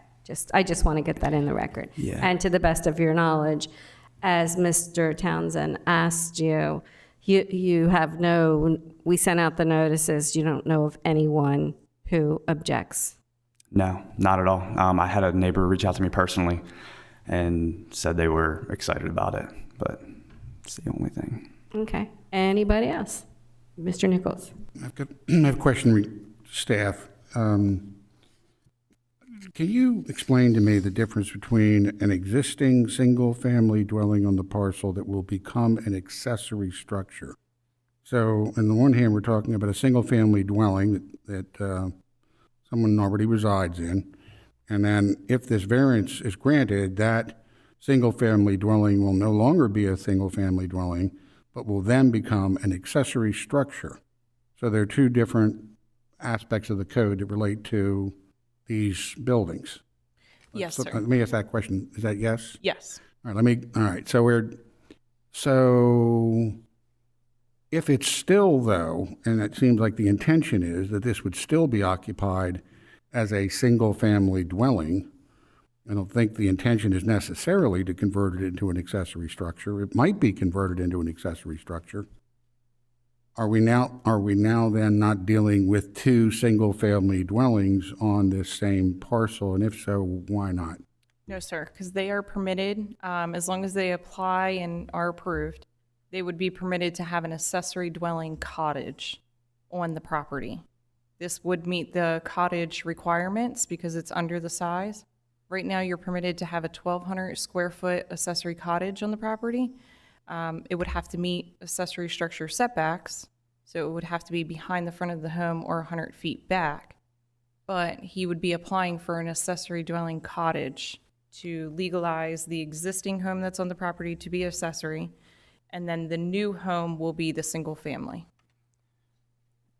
And I believe that is honestly what I am requesting, is just the location of where this is to be placed, to be just behind where the other dwelling is. And he needs to take this step to be able to build the proposed house. The proposed house can't be located in front of the accessory building because there's no room there. There's a setback. I'm just trying to understand existing single-family dwelling, which it now is. And then we make it not a single-family dwelling by granting a permit at some future time to build this new building. And in doing so, what we're being asked to do tonight is to say that this single-family dwelling is not a single-family dwelling, but rather it is an accessory structure. Yeah. Will be based upon the plan. So if we were to go ahead with this, motion would be to indicate that that is the intention and that this would be granted subject to that new dwelling being constructed and this becoming the accessory structure. Yes, and he will have to go through another process to get the ADU legalized, the accessory dwelling. Right, okay, I'm clear on Mr. that. Nichols. I just wanted to understand what we were trying to do here. Yeah, it's not exactly the same scenario, Mr. Nichols, but if you had an undeveloped lot and you proposed to put a garage on it, a garage might be perfectly legal, but it has to be accessory to a residence. You can't just have on a residential lot. You can't. So it has to do with these other factors that make something that might be perfectly permissible, impermissible under certain circumstances. Thank you. Anybody else? Thank you. Thank you. Is there anyone else that would like to speak in favor of this application? Is there anyone joining us online that would like to speak in favor of this application? Please indicate by raising your electronic hands at this time. I see no hands raised online. Thank you. Is there anyone that would like to speak in opposition of this application? If there's anyone joining us online that would like to speak in opposition, please indicate by raising your electronic hand. No hands raised online. Thank you. Seeing no one, we will close the public hearing for application A-23-04. Next, we have application A-23-05 for Beagle. Is there someone present for this application? Thank you. Would you like to remain on tonight's agenda? Thank you. So the applicant and owner is Andrea and Justin Beagle. Present zoning district is AR, agriculture residential. The variance is from the requirement that an accessory structure shall not be located in the front yard or front setback of any parcel to construct an accessory building. Present use is residential. Proposed use is same with an accessory structure. It's in Levy Court District 6 for Mr. Hertz. Located on the corner of Iron Mine Road and Layla Drive, approximately 580 feet south of Willow Grove Road, west of Viola. You will see here on Exhibit B, the applicants are proposing a 30 by 36 accessory building, 5 feet from the front property line of Layla Drive.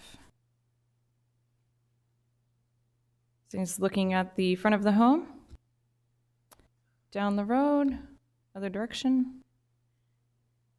This is Layla Drive here. As you can see, it's grown over with grass. Again, this is where Layla Drive would be. Backyard. Looking from Layla Drive from the subdivision. Aerial. And farther out. So if one of you would like to come forward, state your name and address, and allow our attorney to swear you in.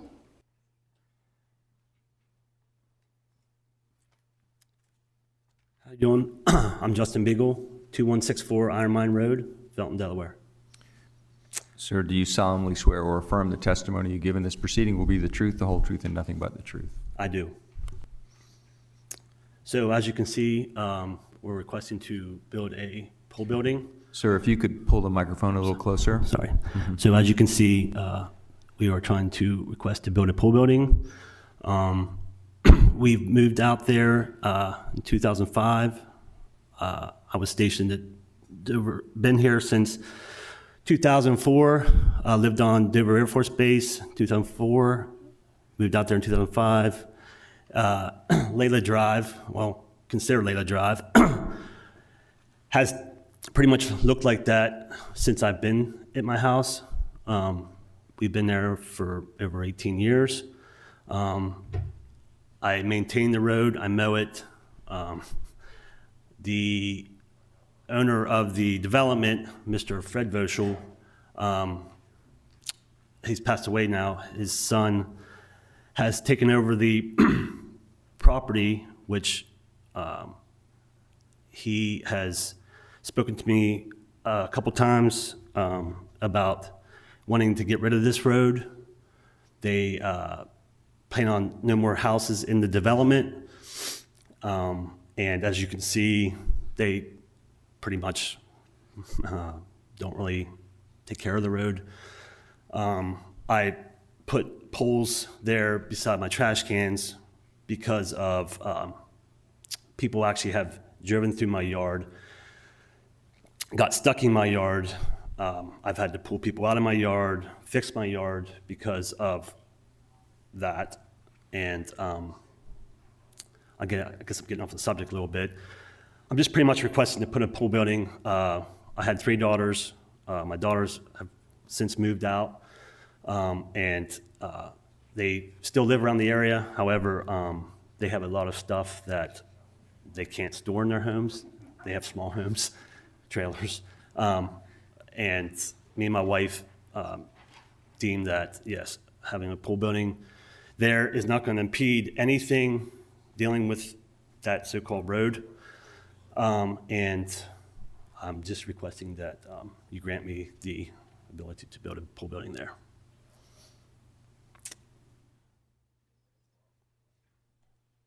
Okay, so.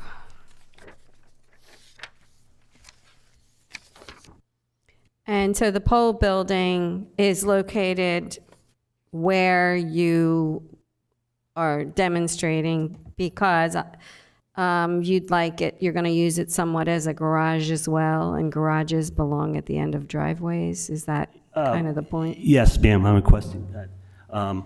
As far as also, this is the only place I can pretty much put it on my property. Behind my house, I have a leach field / my septic tank. Okay. And on the other side of my house, my neighbor is too close to put a pool building there. And also, I have a main water line that runs through my backyard to the house. Okay, I may have it before me because I've been moving papers around, Yes, but ma'am. I have a, I don't show any of the septic or any of that on my paperwork.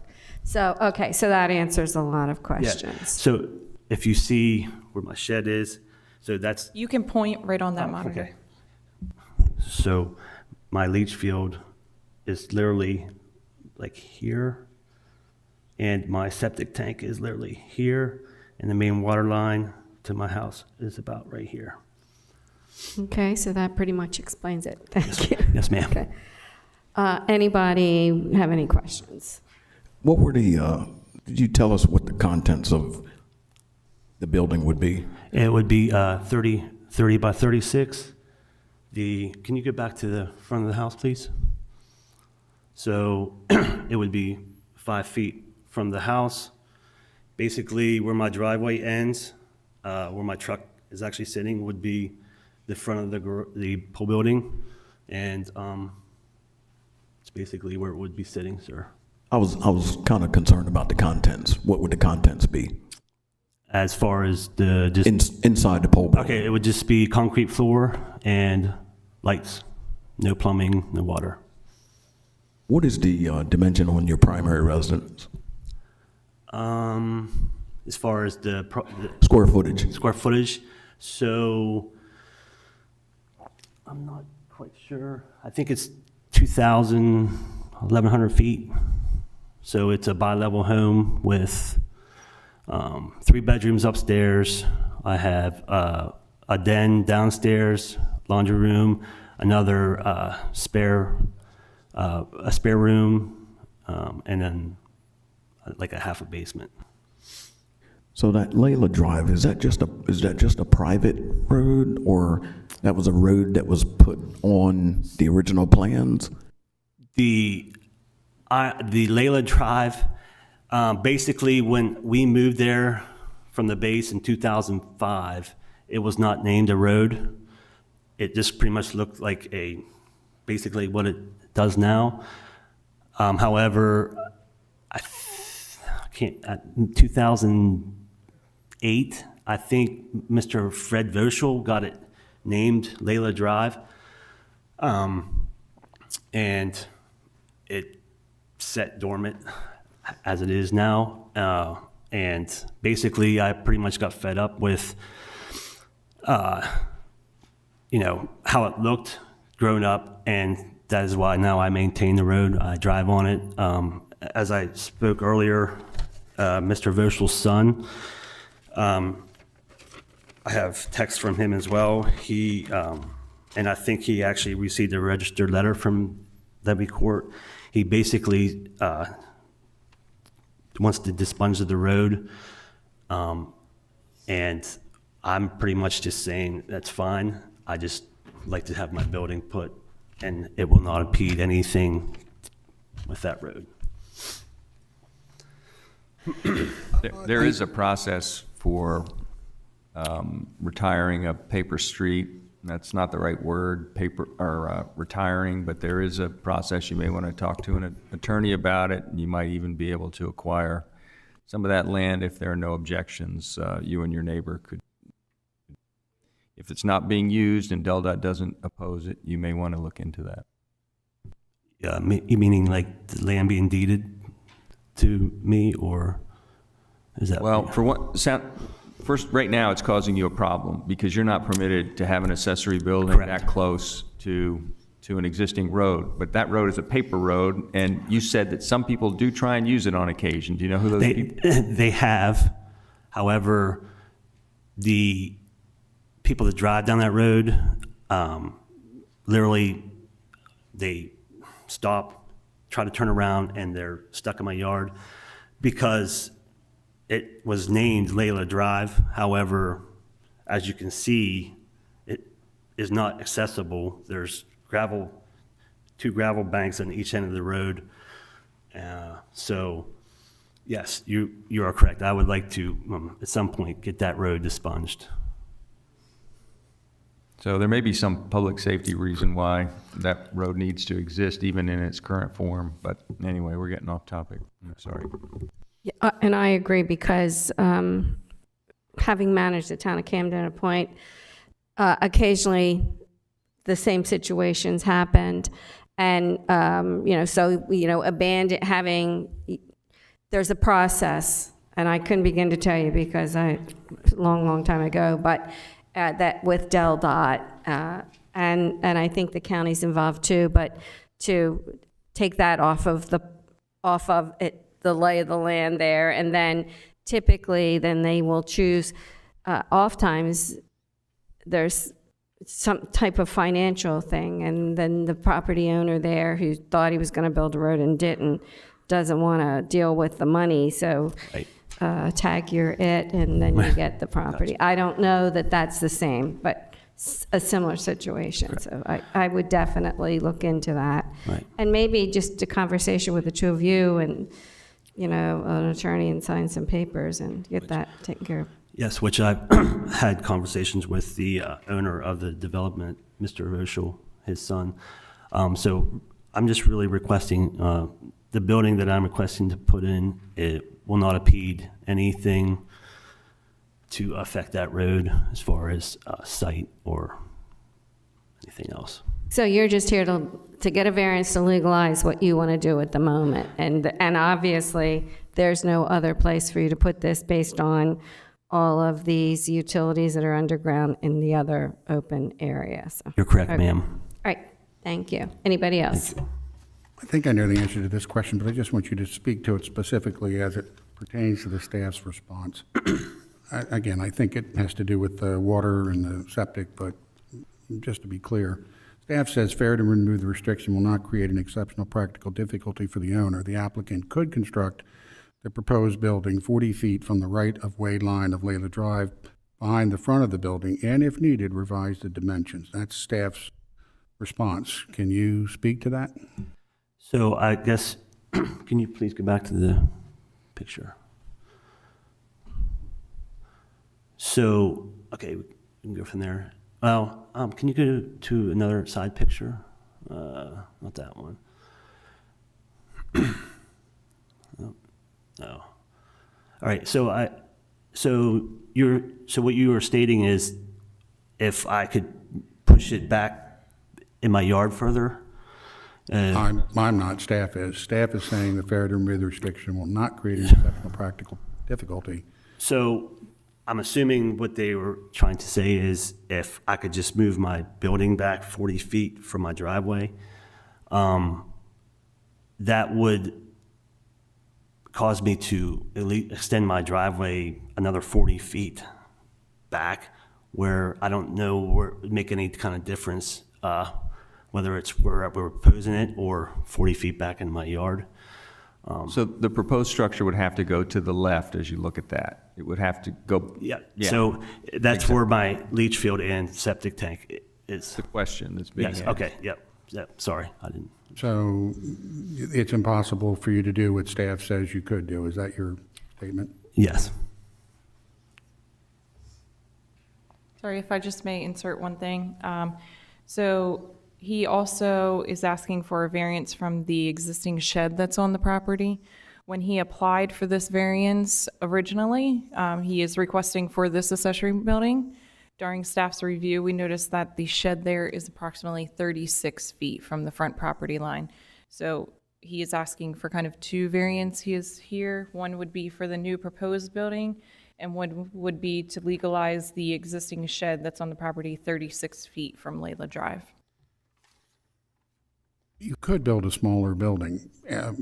The utility line and the septic field notwithstanding, is there room for you to build a smaller building than the proposed 30 by 36 accessory building?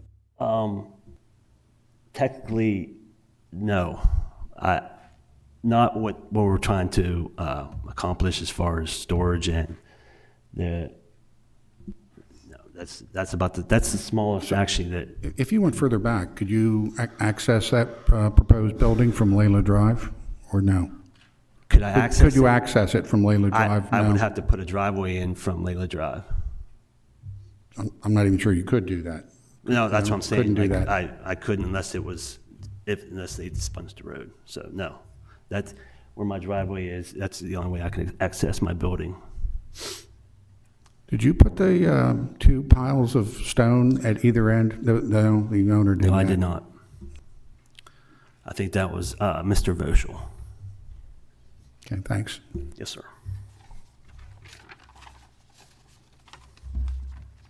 Ruth. I have a question for staff. Layla Drive, it states that it's a 100-foot setback and then a 40-foot setback. Which one is it? So it would have to be 100 feet from Iron Mine or behind the front of the house, because the house faces towards Iron Mine. So it's behind, So he is considered good. behind, right? He is good there with Iron Mine because he is behind the front of the house. And then Layla Drive He wouldn't have to be 100 feet because the house is facing towards Iron Mine, so he would only have to be outside of the front setback of 40 feet. And his house is right about 41 feet-ish from Layla Drive. So no part of that proposed structure is legal then? Yeah. Yeah. So essentially, we're looking for the 5 foot, and then we're really looking for 1 foot, right? Or no, am I misunderstanding what you just said? No, so this would require a 40-foot setback for both the shed and this proposed building. Oh, okay. That would be a front there. Setback and then 4 foot. 4 foot, difference. okay. One more question. Can you talk about the Del Dot? Sure. So the development that's in the back of his proposed, or in the back of his home there, they could actually do away with this private road, or with this road here. Discussion has been had between our planning office and the Voschels previously. Every once in a while, they'll pop up and state that they no longer want this road. To get rid of that road, they need to record a new site plan. So the Voschels just haven't come forward and haven't done that. If they did take care of that by recording a new plan with their engineer, this wouldn't be a front anymore. So the Voschels have discussed this with the planning staff, but they have not followed through with getting rid of that. Okay, so in that case, it will be a 5 foot setback? Yes, that would then be a side. So that's a private road? No, I'm sorry, it's not a private road. It's a road for this development that's never been developed. So the Voschels would either have to fully develop this road to Del Dot standard, or to record a new site plan for the subdivision, removing this road and then granting someone that property. I think if it's a recorded street, though, they still have to go through the Superior Court to expunge a paper street. And I think anyone who could possibly benefit from that street is going to have an opportunity to speak. And that's what we would do through the site plan. They would be notified through the site plan. My experiences with those relates more to like alleyways in old downtown areas, and this is different, so it might be quite right that there isn't a petition that needs to be filed with Superior Court. Okay, but that's not something that we can address or that can be done by this gentleman who's seeking relief. Does anybody have anything else for Mr. Beagle? Yeah, I just want to touch base, like what will we be storing in the storage shed? Any way we could reduce that a little bit, or is that you're pretty set in stone that that's the size it needs to be based on what you need to store in there? So you're talking the width. The width towards the... Yeah, probably a 30-foot width, yep. So can it be 25 feet? Can it be 25 by 36? Or even can it be 25 and pick up some more space? I guess I could maybe go 25, 28 foot, but could I go longer then if I shorten the width? Yeah. Could I go deeper? Yeah, so long as once we set that line, then you could pretty much you stick with that line on that whole side of the property. I guess that's the only way that we could maybe go about it. Yeah, if I could maybe go 26, 20. Yep. 28 All right. by 40 maybe then. Okay. That's all I had. Thank you. Madam Chair? Yeah, you can be, does anybody, just one moment, any questions? Any more questions? Okay, thank you. This is our, well, I'll let you introduce yourself. I'm Ken Decker, I'm the county administrator here, and I had just wanted to raise maybe an obscure legal technical point that I was curious about, because reading the zoning ordinance, a corner lot is defined by 2 streets, and the definition of a street is a dedicated thoroughfare. So my question, I guess, which is a technical legal one, is that that given that this road is not in use and exists largely as paper, would it meet the definition of a dedicated thoroughfare? Because if it's not, then it wouldn't be a corner lot subject to these requirements. So that's a purely legal question wanted to bring to the board's attention. Yeah, so I think it is a dedicated thoroughfare because it's on the plot plan, even though the street was never developed. So that does make this a corner lot subject to 2 front yard setbacks, which is creating the difficulty for this applicant. Thank you. Okay, moving on. Is there anyone else that would like to speak in favor of this application? Is there anyone joining us online that would like to speak in favor of application A2305? See no hands raised. Is there anyone that would like to speak in opposition of this application? Similarly, online, if anyone would like to speak in opposition of application A2305, you can indicate by raising your electronic hand at this time. Still no hands raised online. Thank you. Seeing no one, we will close the public hearing for application A-23-05. Next, we have application A-23-06 for the Bowmans. Is there someone present for this application? Thank you. The owner of the property is Janice S. Bowman Estate. The present zoning district is AR. The proposed variance is a variance from the required 200 feet of road frontage to enable a minor subdivision. The present use is residential. Proposed is same with a minor subdivision. This is in the Levy Court District 6 for Mr. Hertz. It's located on the northwest side of the intersection of South DuPont Highway and 9-Foot Road, approximately 0.71 miles south of School Street, south of Farmington. Would like to announce that this is a variance that came before you more than a year ago. The variance had expired, so they had to do a new application. Here you will see they're asking for 197.01 feet for road frontage, and the required would be 200 feet. Front of the property, looking at the existing home, buildings in the farm field,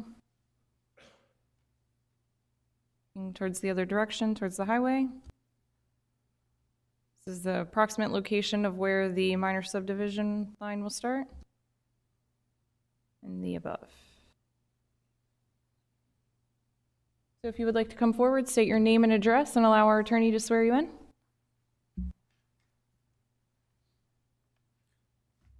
My name's Sean Bowman, 3909 9-Foot Road, Greenwood. Sir, do you solemnly swear or affirm the testimony you give in this proceeding will be the truth, the whole truth, and nothing but the truth? Yes, I do. Good evening again. So it's been almost a 2-year process. My mother passed away, and I live right next door. And so we have a buyer lined up, and we've had him lined up for almost 2 years. He didn't want all of that property that my mother's house was on, which is behind my house also. So the plan was to subdivide that, to cut her house out of that large plot. So we started the process, and I don't know why. I think I know why it's taken so long at this point. I didn't for a long time. But anyway, as you can see, that where the house is, the frontage cuts back. So if you go back maybe 10 feet, you're probably at 200 feet of frontage. So it is 3 feet short. I don't know if I can point to that area. Yeah, you can see that property line as it cuts back. So it's 197 across here. But I did want to go on record as, after this went on for about a year, I had a lot of questions, and I was making a lot of phone calls and trying to figure out what was going on, why it was taking so long. Of course, the surveyor was playing the blame game. So I made several calls to the county and the surveyor, and I want to commend the county on being forthcoming and transparent and answering all my questions and giving me dates and everything. So I think I know where the fault lies. And is anybody here from Miller Lewis Surveying? That's too bad. That's too bad. So I didn't know if you had any questions. And if I may add to that, they have submitted the application for the minor subdivision. And that's kind of how this was caught. They submitted the plan finally. It was after the variance had expired. So that's when we reached out to the surveyor and let them know the variance had expired. But since then, we have the application for the minor subdivision. Hopefully, this won't happen again and we can get that recorded. Hopefully. Hopefully.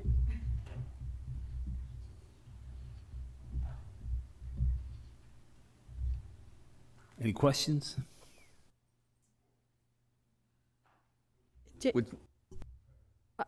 I remember this. So I remember it well. And so I really don't have any questions. I was just trying to look to see if I could remember what was said before, because sometimes I take notes in my phone. But thank you, no. Nope, we're good. Thank you. Okay, thank you. Is there anyone that would like to speak in favor of this application?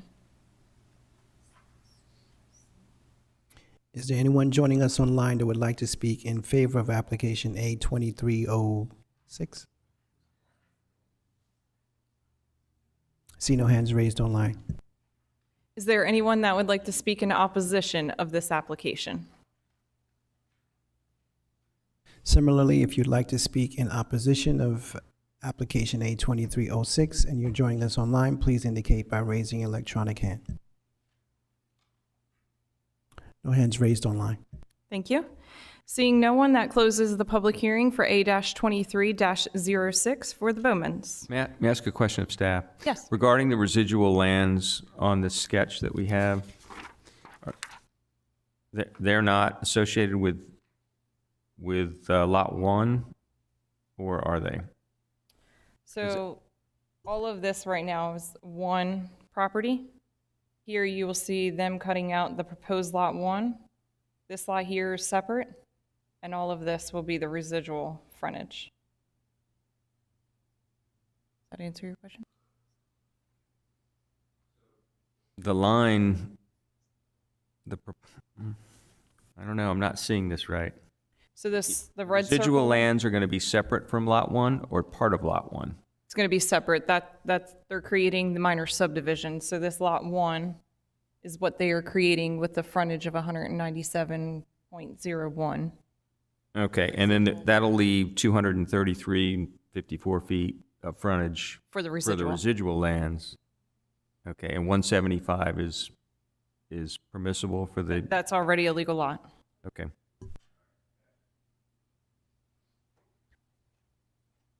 So next up was application A-23-07 for Ridge Realty Properties LLC.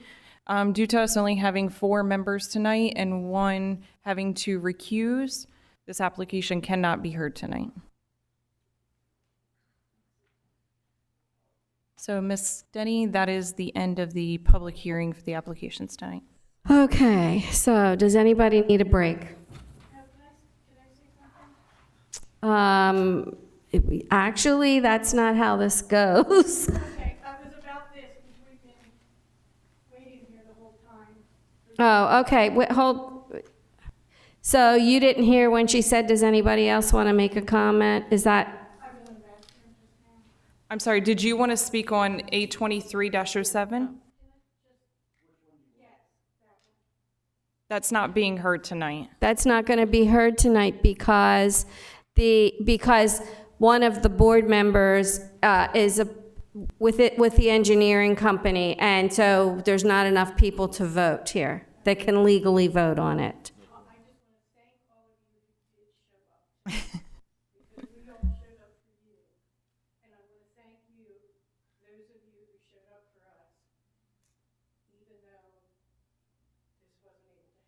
You're welcome. Thank You're you. welcome.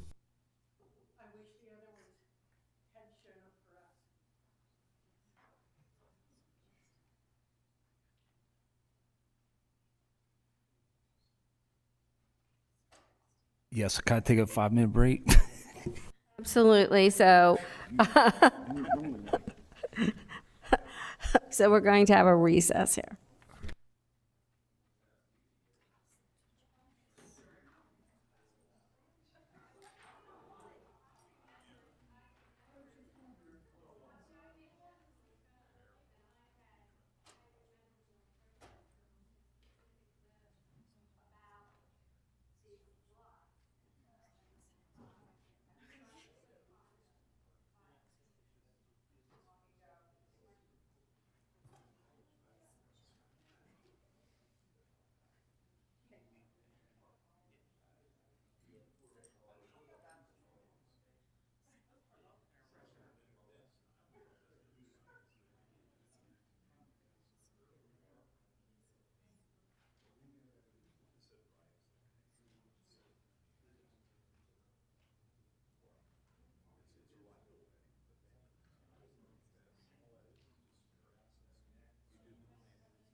That's okay.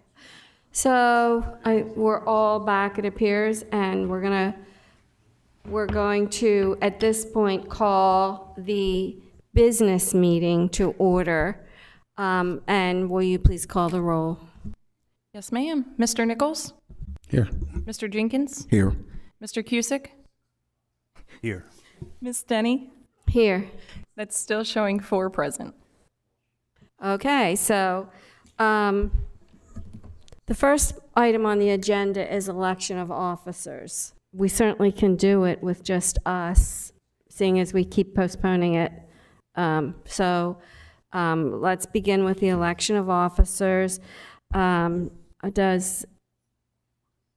chair, should I hand this over to you? Does anybody, let's begin with the vice chair. Okay. So does anybody have any nominations? Yes, I would like to nominate Mr. Brian Cusick for vice chair. I'll second that nomination. Okay. So we can take a voice vote at this stage, or do you want us to do? I mean, just for the record, are there any other nominations? Any other? There being none, so Is there a room for an objection from the chair? Okay, all right, so typically, a lot of times we do separate ballots, but sometimes we just take a vote, and that's something. Yeah, let me go. I think they're voting on his now. All right.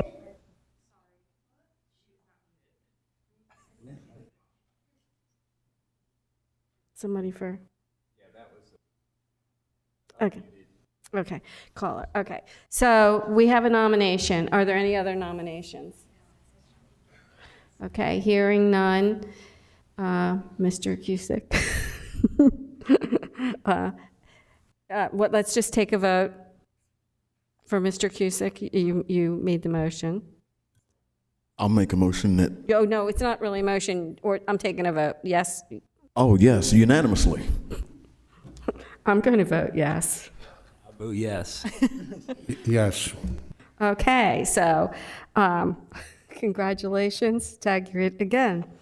And then, and I don't know why I think this is so funny, because it isn't. It's just the way this night has gone. Okay, so then now we have to vote on the chair.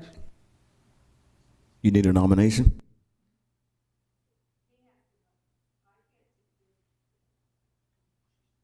Any motions for the chair? I would like to nominate Joan Denny for the position of chair. I second that nomination. All in favor, say aye. Aye. Aye. any opposed? Any opposed? Hearing none.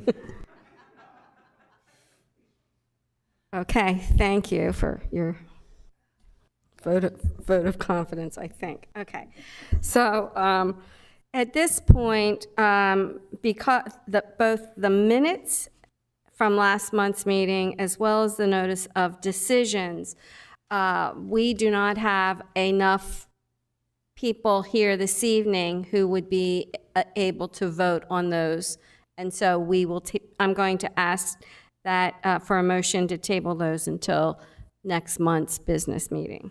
I will make a motion to table the motion of the minutes of the Board of Adjustment and the notices of decisions for the February 16th meeting until next month. Okay, so I don't think we have to call the roll for that. Okay, all in favor? Aye. I guess we should have had a second for the motion. I think you're fine. Okay. So you have unanimous Consent, yeah. Of the notice, like to table the notice of decisions as well as the minutes for last month's meeting. We have no old business, and so we are now going to deliberate, and not everybody is here, so let's go with who's here. And Yes, ma'am. So we will start with application A-23-01 for Training Tales. Again, they are seeking a variance from the requirement that all kennels and runs be located 100 feet setback from any adjoining property line to submit a conditional use application for a commercial kennel. They are proposing 26 feet from the northern property line and 70 feet from the southern property line. okay, so comments or discussion? We're just going to, well, I would like to start out with the fact that we've received quite a bit of testimony in favor of, and we had one objection in person. I did have another letter with me of objection. I didn't see that person during the but it was withdrawn. they retracted that letter. They retracted it. Okay. And the other thing is, we had, I don't know, well over 100 signatures. Yes, indeed. And neighboring properties as well, so, so that, adding that to it. So at this point, more discussion and/or a motion. We do have a veteran who indicates he's afflicted with post-traumatic stress. He is an adjacent property owner. He says he feels that this would negatively impact his life. I think we have to take that into consideration in making any determination to approve this request for variance. And then what weighs most heavily on my mind is what the applicant previously indicated was going to be the use of the property in his sworn testimony, and now his desire to expand it beyond the use that was originally, for which he was originally granted a variance. And then on top of that, there's the issue of precedent. Do we really want to do this and have everyone come in here and say, well, it doesn't have to be with 100-foot setback because it didn't have to be a 100-foot setback here. But you also have the site limitations, as you can see on your screen right there. Site limitations, and then you also got to think about the economic impact for that business to be able to compete and grow. Yeah. Staff indicates it may be a practical difficulty, but it's not an exceptional difficulty. It's something that the applicant brought on to himself by virtue of agreeing to the original variance as granted, and now he wants to change the rules of the game. I don't know how that. I don't know how that's fair, frankly. But Well, that's I'm open to listening to other. Yeah, that's thoughts. why he's in front of us now to ask him for this request. And And keeping in mind that I'm sorry, Mr. Gusick. Keeping in mind that this is one step before the next bigger meeting where the conditional use hearing, prior to doing this, that he will have to go through. And all of those things will be addressed by that body in due time. So this is the first step to getting before the Board of the conditional use hearing. Commercial kennels are conditional uses in the AR zoning district, provided they meet the required conditions in order to go before I guess it would be the regional planning board. He would have to get the variance from our board, which, based upon his prior testimony, I'm not sure he's entitled to it. I sort of agree with the applicant who's opposed to it in that these were the rules of the game. This is what he set up for, and now he's trying to expand it beyond that which was originally granted. We could punt it. But I've got to say this publicly. This is the second time where we've only had 4 members here, and one person can, even if, let's say it's a 4-3 vote, pardon me, a 3-1 vote.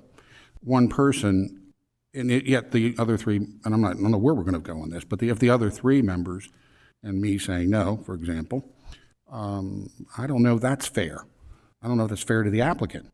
But that's what we have to deal with. Yeah, I get it. We have to figure that out. Yeah, somehow. well, we do. And are we going to punt it and send it down to? And if I were to say, okay, we're going to do this, and I could perhaps consider why we could, but it just seems on the surface that this is a bad precedent, and I really don't like being in this position.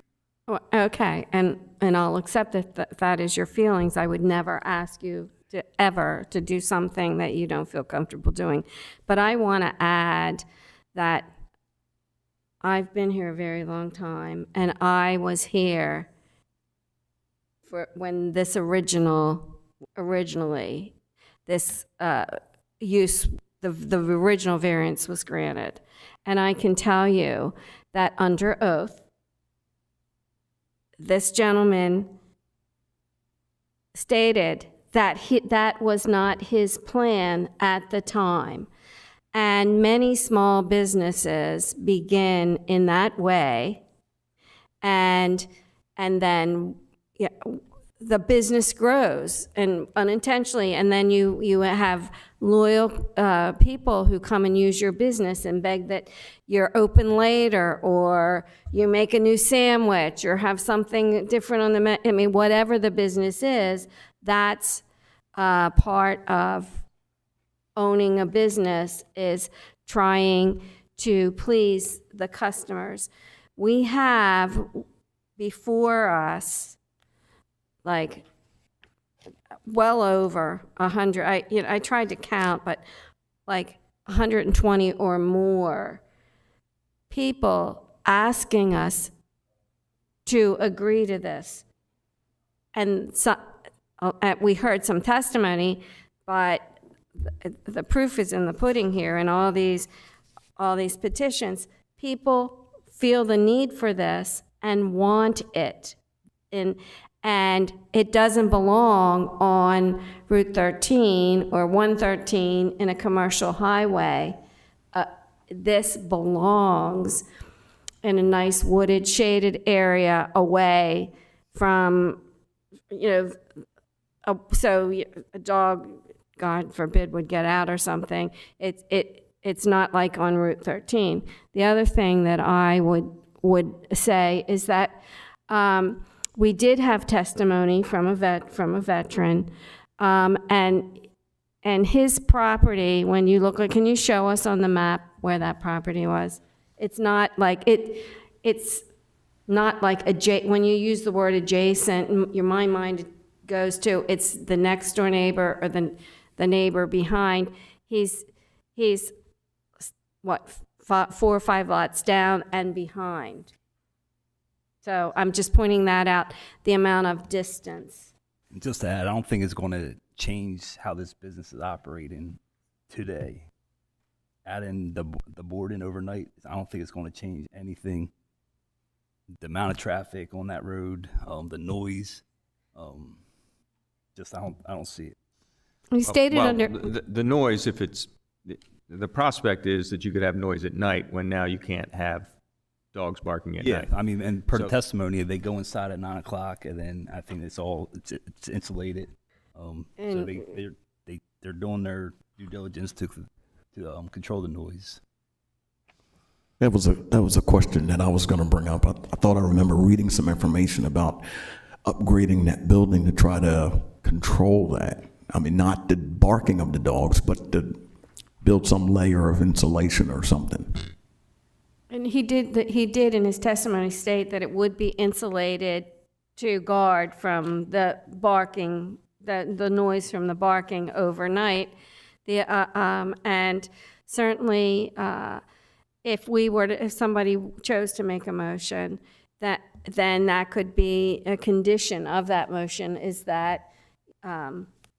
But we all know that this is going to the next body, and that's where those conditions are really made. So, but the food for thought, somebody can say, as long as with a condition that it's, that there is measures taken to abate sound from certain hours. I mean, certainly, and that's been done before this body before. So, I'm giving food for thought, not.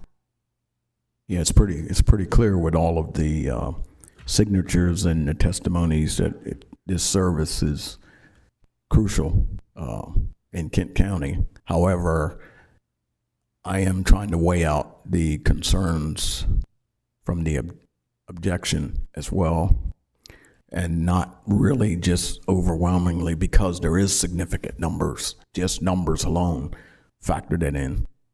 It needs to be considered, but it shouldn't be the preponderance, just numbers.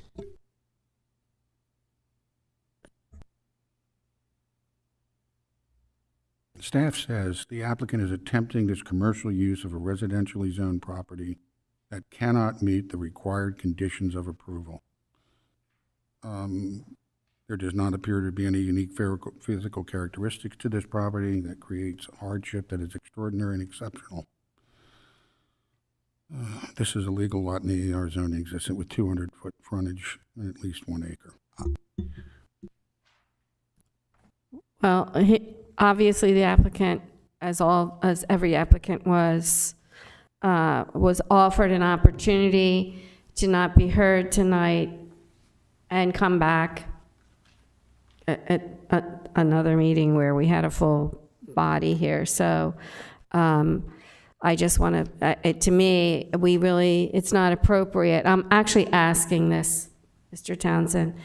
It's not appropriate for us to table this because the other people would not have heard what was said at tonight's meeting anyway. I mean, there have been cases, I realize, when we have not had enough people and we have tabled it and asked the missing members to read the record or listen to the record or whatever, but I don't feel like that's an appropriate way to go, but I'm asking you. Well, that has been done, as you said, and that is not an inappropriate thing to do. The applicant, on the other hand, is asked to be considered tonight as opposed to being heard on another occasion. So I'll make a motion to approve application A23-01 to allow the commercial kennel to be 26 feet from the northern side property line, and the outdoor kennels and runs connected to this building be 70 feet from the southern side property line. The reason is obviously the outpouring support from the neighbors and the clients, the limitations of the site that this caused with an existing facility is currently run, and then the economic hardship that it creates for this business to stay competitive.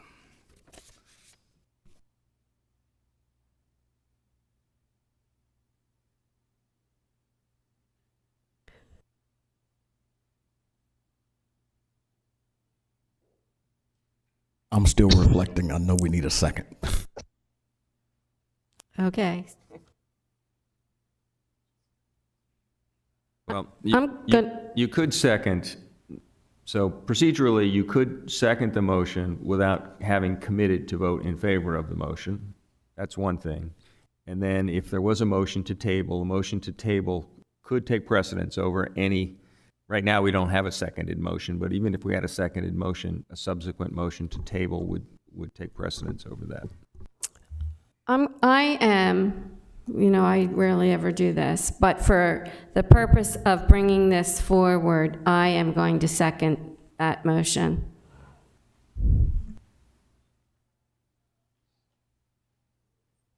So we have a motion and a second, and when you're ready, would you call the roll? Let's talk a little bit about what we're. Should have discussion.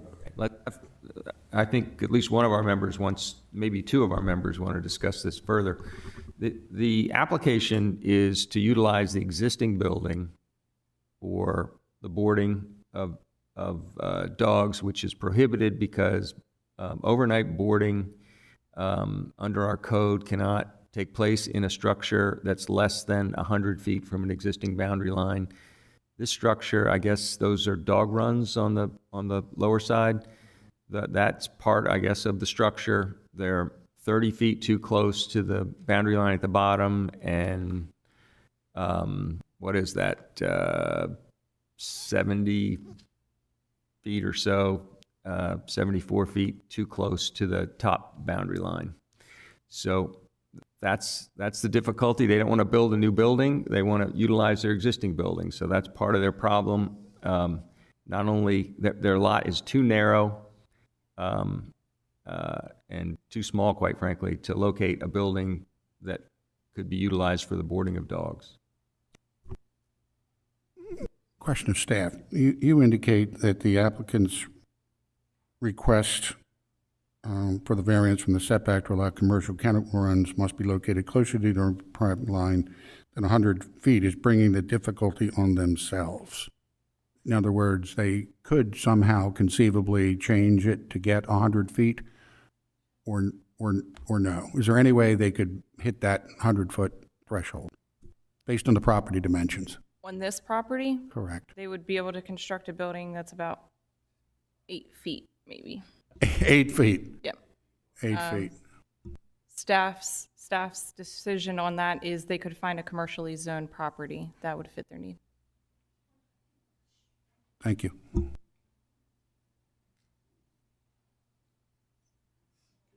I don't dispute the need for boarding, period. Yes. I don't understand why it has to happen here. I understand why the owner and the current customers want to use the property as they desire, but there's zoning codes. There's reasons why you put buildings where they're supposed to be, and you have setbacks that you're supposed to have, and I just think this is a bad precedent. That's my opinion. if we move forward with this request for variance.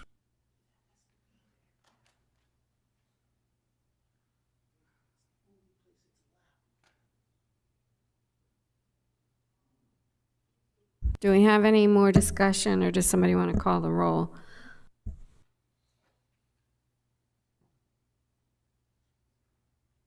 If we call roll and it doesn't pass, we can have the opportunity to table, right? Correct? Because it's just my motion. We still don't have a second. What's that? We still don't have a second. I seconded the okay. motion. Yeah. So it's on there, so, If a motion Fails. to approve fails, then you have not effectively done anything, although we could ask ourselves, if we weren't going to get anywhere on any motion, we could declare that that's a defeated application. But I don't think that a failed motion to approve would prohibit a motion to table the application, unless... Even with the just four of us, I'd feel that since there's only 4 members, that giving that applicant an opportunity to come back if it does fail, the opportunity more members. Maybe I misspoke. I meant to say I don't think it would forbid. Yeah, a failed motion to approve, I don't think necessarily forbids a subsequent motion to table. A motion to deny that passed would forbid any further action. and the other option, I guess, is to withdraw the motion and then start over with the motion. I say we run with the motion, Okay. see what happens, and we'll go from there. When you're ready, call the vote. Yes, ma'am. Mr. Jenkins? I vote yes in support of application A23-01, primarily because of the overwhelming request and support and applications filed for it. However, I am concerned about the upcoming or future trend setting or precedents of an action like this. But by the way, with regard to the motion is for a maximum of 10 dogs, right? Right. That's the application. That's what the application is for, a maximum of 10 dogs. Mr. Nichols?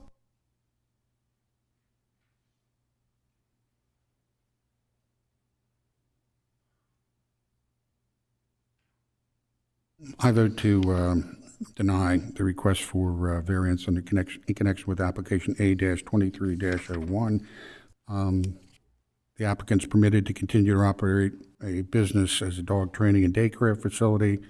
The applicant's request for the variance from setbacks to allow commercial kennels and runs to be located closer to the property line is bringing the difficulty on themselves. The applicant was aware of the conditions of the dog training and daycare facility, the inability to have a commercial kennel as possible, and would testify under oath that the business would not operate as a kennel. Therefore, I do not see that he has an exceptional difficulty. That's a vote no. I think I said no. Mr. Cusick? I vote yes per my motion. Thank you. Ms. Denny? I'm going to vote yes. I do believe, again, this property has been before us before, and I do see an exceptional practical difficulty.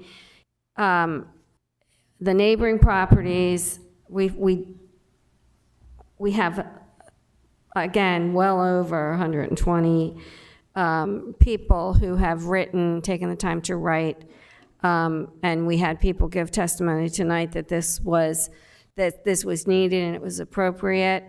I certainly would feel very different if he was coming back asking for more dogs or more space, but because at that point then I would definitely feel that it was time to look for another place. But this is a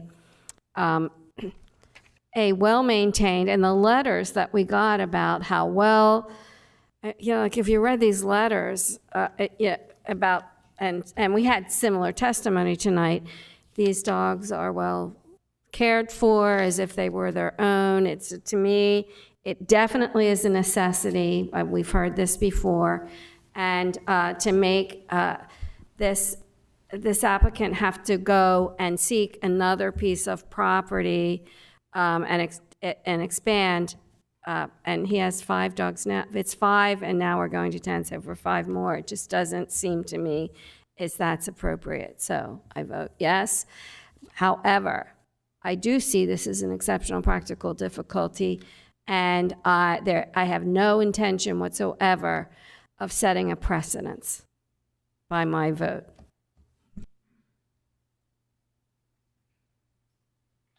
Thank you. So that's 3 in favor of the motion, 1 against. Okay, so having not received enough positive votes, the motion fails, and the application for variance is denied. So just that motion failed. So Motion failed, and so the motion to deny we failed. could make a motion to table, correct? You certainly can make a I'll make a motion to table application A23-01 because of lack of members at the board tonight. Give the applicant opportunity to present itself at another meeting. So we have a motion, we need a second. I'll second that motion. So we have a motion, a second, when you're ready, unless somebody has discussion. I do think it's appropriate for us to, I think it's appropriate for us to give this applicant an opportunity to return. Again, my feelings, but did our county administrator seems to have something he would like to say?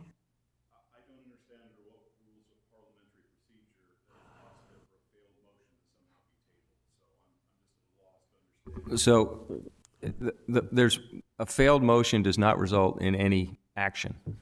So we haven't done anything. So we could have a motion to deny, and that would presumably fail. So the applicant is entitled to some kind of action. Now, if we can't come to a conclusion, if we were of the opinion that there's nothing we could do, let's say we had a full complement and we were deadlocked, there was nothing we could do, we couldn't pass a motion to approve or a motion to fail.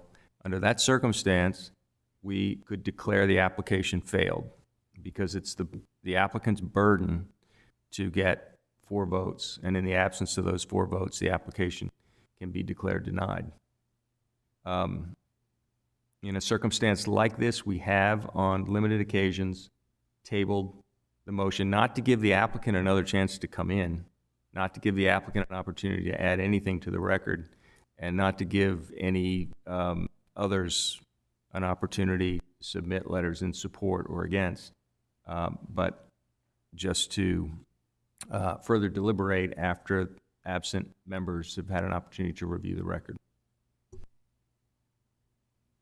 It's only happened maybe, I don't know, 2 or 3 times, but it has happened that way in the past. And they review the record, and they do it under old business, and there's no commentary from anyone. They just retake the vote. But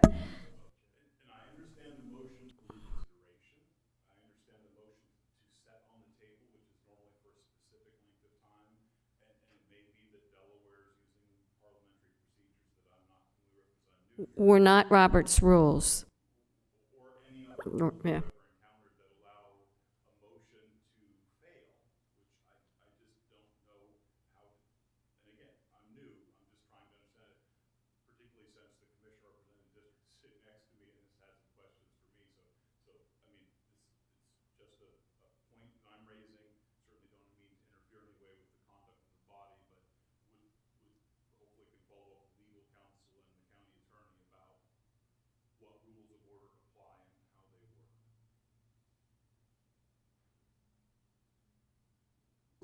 So we do not strictly adhere to Mason's rules.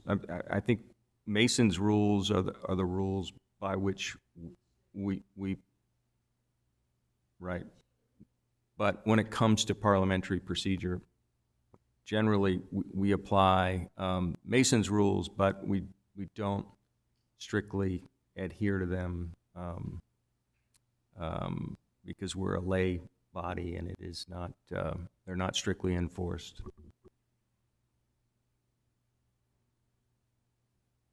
So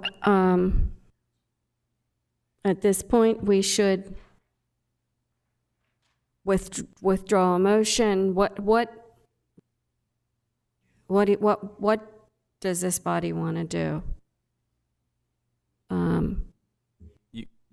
The motion to reconsider was mentioned by the county executive. I mean, that is available to you, but that would essentially require an individual who voted in the minority to change his vote. I'm confused because I thought we took action when we tabled it. Well, we haven't tabled it. We took a vote to approve it, and during that, we had a motion to approve, and it failed because we didn't have enough. It required unanimous, and we weren't unanimous. So I'm lost because I thought Mr. Cusick, I thought you made a motion to table it. He tried to.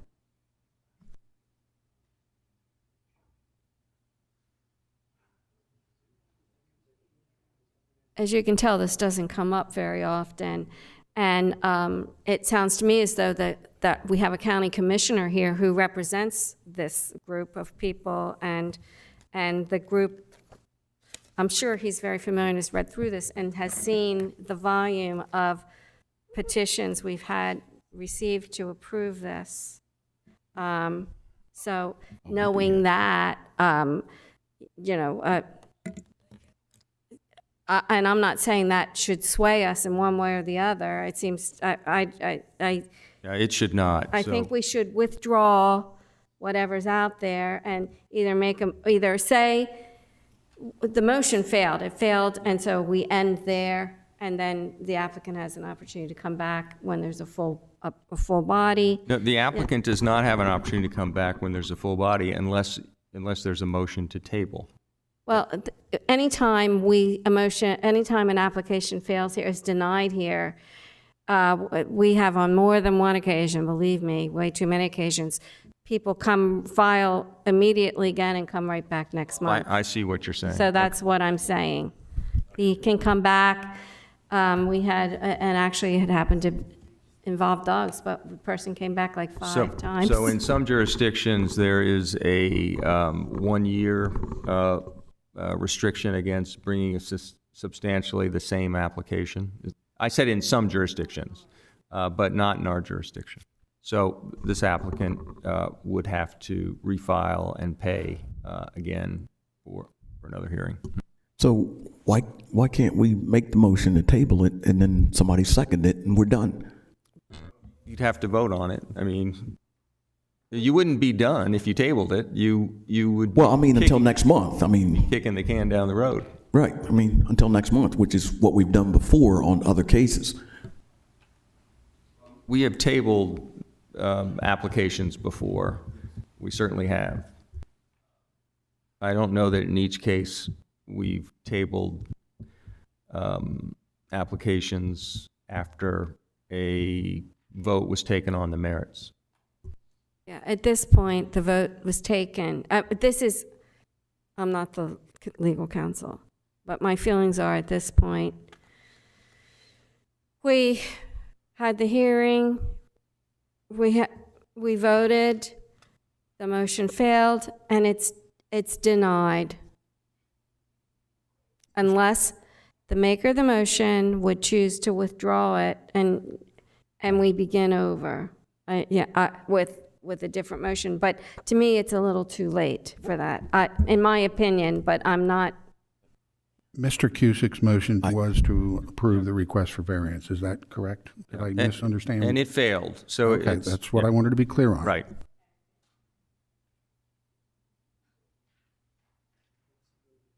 Okay, so we voted, and the motion failed, and at this point, because the motion failed, the application is denied.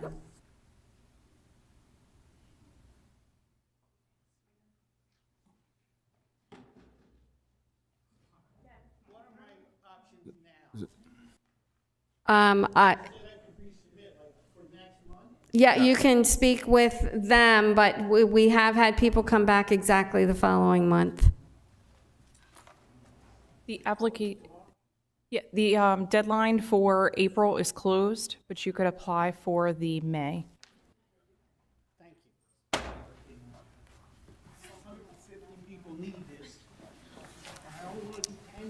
Okay, excuse me, this is something that should be discussed outside of here, please.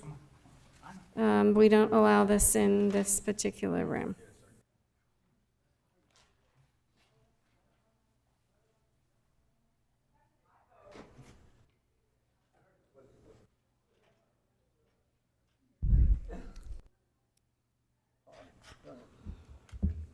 Okay, so moving right along. We still have a lovely couple here, I apologize, who want to get their pajamas on just like I do. So can we move along? I'm sorry for the delay. The last set of folks that we have present for tonight are application A-23-06 for the Bowmans, and they were seeking the variance from the required 200 feet of road frontage to enable a minor subdivision. They are requesting 197.01 feet to allow for that minor subdivision. Okay, so as a matter of discussion, this was heard once before. I might even have been the chair back then, I can't remember, but essentially, this is an estate where they're trying to divide up the property and create these two lines, and they're just trying to get the appropriate frontage, which without our variance would cause it to be denied. And I just want to state that this was approved once before. However, the time to move forward ran out. So I'm going to add that, and I hope that it will digest that, or there'll be more discussion, and we'll have a motion. My only discussion is that the variance that they're requesting is very minimal, and I don't think there's a drastic visual displeasure with it. If we granted it, I don't know that anybody would even recognize what we're doing. And they've waited for this long. I think we can address their situation and hopefully remedy what they need. Can I ask a quick question? Jamie, do we always measure road frontage at the road, or do we sometimes measure it at the setback? Both. Remind then, don't answer the question. Because it's a different measurement at the setback. They would have to meet 150 feet at the setback. So he would meet that, or excuse me, they meet that. They just don't meet the 200 at the front property line. We also, from time to time, have difficulty in with property owners understanding where they're supposed to measure from, like what's the center of gravity. So it makes it difficult. So just add that. But I agree with what you said in discussion. If there's no more discussion, I'd like to make a motion. Please. I would motion to approve application A23-06 from the required setback of the 200 feet of road frontage based upon the impact of doing that and the requests by the applicant, the amount of time that's actually taken to get this process done. So. Second. So we have a motion and a second. When you're ready, would you please call the roll? Yes, ma'am. Mr. Nichols? In connection with A-23-06, I vote to grant the request for variance. The 2.99 feet is minimal. It would not seriously affect neighboring properties. Thank you. Mr. Cusick? I vote yes to application A23-06 to allow the lot to be created with 197.01 feet of road frontage per staff recommendation and minimal impact of or really no impact on the surrounding community, and then the hardship it creates to have to, the unnecessary hardship it creates to have to readjust any property lines. Thank you. Mr. Jenkins? I vote yes per my motion. Thank you. Ms. Denny? I'm going to vote yes. This is a very simple situation. One family owns both of these properties. And as I stated in discussion, there was a hearing before on this matter, and it was approved, and simply an issue of timing that it was not completed and plotted out here. So not setting a precedence, but I do vote yes. Thank you, ma'am. That's 4 in favor of the motion. Having received unanimous positive votes, application A2306 is hereby approved.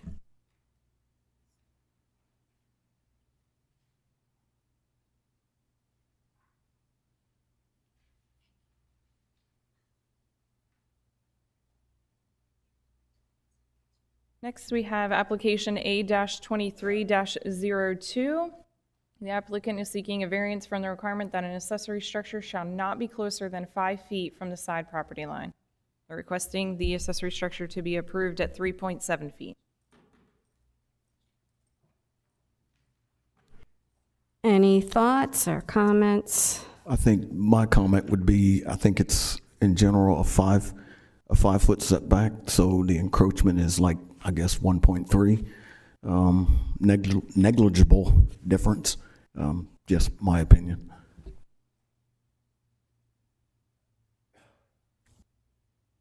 Yeah, while there is sufficient area on the parcel to relocate the structure, the testimony indicated the cost for doing that would be high. Neighbors support the project. Realtor has testified that it enhances the value of the property. Seems to me if we didn't grant it, it would be creating an exceptional practical difficulty for the owner.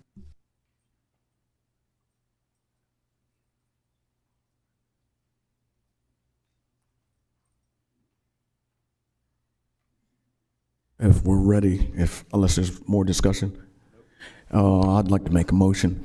I would motion to approve application A23-02 to grant a variance from the requirement of an accessory structure shall not be closer than 5 feet from the side property line because of the testimony of the applicant, and the encroachment on the code is very minimal at best. Second. We have a motion, a second. When you're ready, will you call the roll? Yes, ma'am. Mr. Nichols? Connection with A-23-002, I vote to allow the requested variance from 5 feet to 3.9 feet from the side property line. Failure to do so would, failure to not do that would create an exceptional practical difficulty, sorry. So that's a vote yes on the motion, to legalize that building. That is a vote yes, Yeah. sorry. Mhm. Thank you. Mr. Cusick? I vote yes to the motion to approve application A23-02 to legalize the accessory structure at 3.9 from the side property line. The no impact on neighboring properties. It's been there for 10 years with no complaints. And then the financial hardship required to relocate that shed. Thank you. Mr. Jenkins? I vote yes per my motion. Thank you, sir. Ms. Denny? To vote yes. Either it would cause an absolute exceptional practical difficulty to ask this property owner to move this in light of the fact that there is this is more of a pump house than it is a shed. And I agree, it's been there for 10 years. I certainly do not want to set a precedence because I think I have, on more than one occasion over the years, expressed how I feel about the don't ask, apologize aspect that comes before us. But I really believe, based on the testimony of this property owner this evening, that he truly had no idea. So I don't want to set a precedence, but I'm going to vote yes. Thank you, ma'am. That's 4 in favor of the motion. Having received unanimous positive votes, application A2302 is now hereby approved. Thank you. So we're hearing them now in order. A2303 was tabled by the applicant. Next up is A23-04 for McDonald. They were requesting a variance from the requirement that an accessory structure shall not be located in the front yard or front setback of any parcel unless the structure is located at least 100 feet from the front property line, to allow them to construct a single-family dwelling behind the accessory structure that's existing. Okay, discussion or? Yes, I think if I recall correctly, and looking at some of the information at the bottom, there seems to be an exceptional practical difficulty here. This is the one where there was the tax ditch, a blue line stream, and I think the septic came into play. So this is making a good case to me for that. Exactly. Essentially, this is pretty much the only place that, because of all the places that you would not be able to, you have the tax ditch, you have all of this proposed septic, etc. This is truly, as far as I can see, the only place that he can really put this on this property. Yeah, I mean, he had 2.2 acres, but what he could build on was considerably different, I think.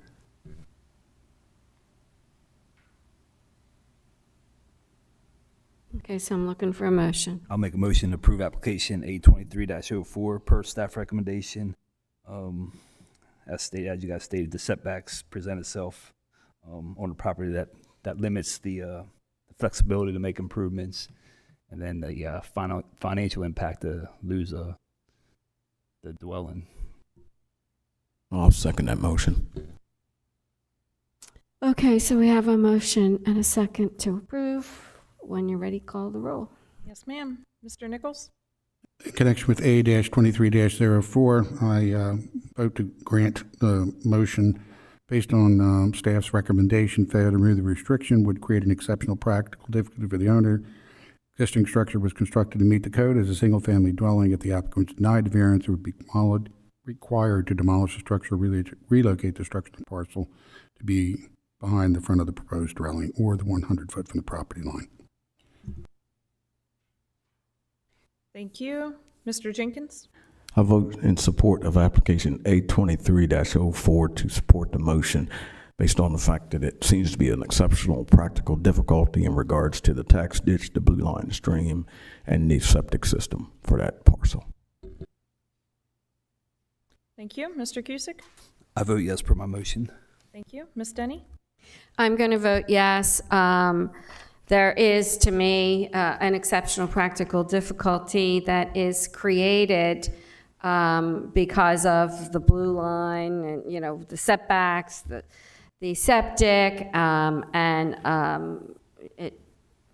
this is truly the only place that it's, that you could put this new dwelling. And I do think, in light of the fact that the huge expense it would take to move that relatively newly built accessory structure, I just think that just would create a hardship on this couple. So, again, not setting a precedence, and this is truly a very different shaped lot than we normally see. So no precedent set here, but I vote yes.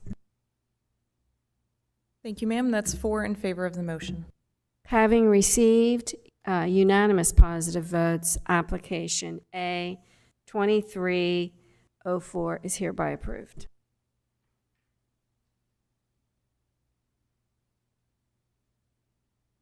Next, we have application A-23-05. The applicant seeking a variance from the requirement that an accessory structure shall not be located in the front yard or front setback of any parcel to construct an accessory building.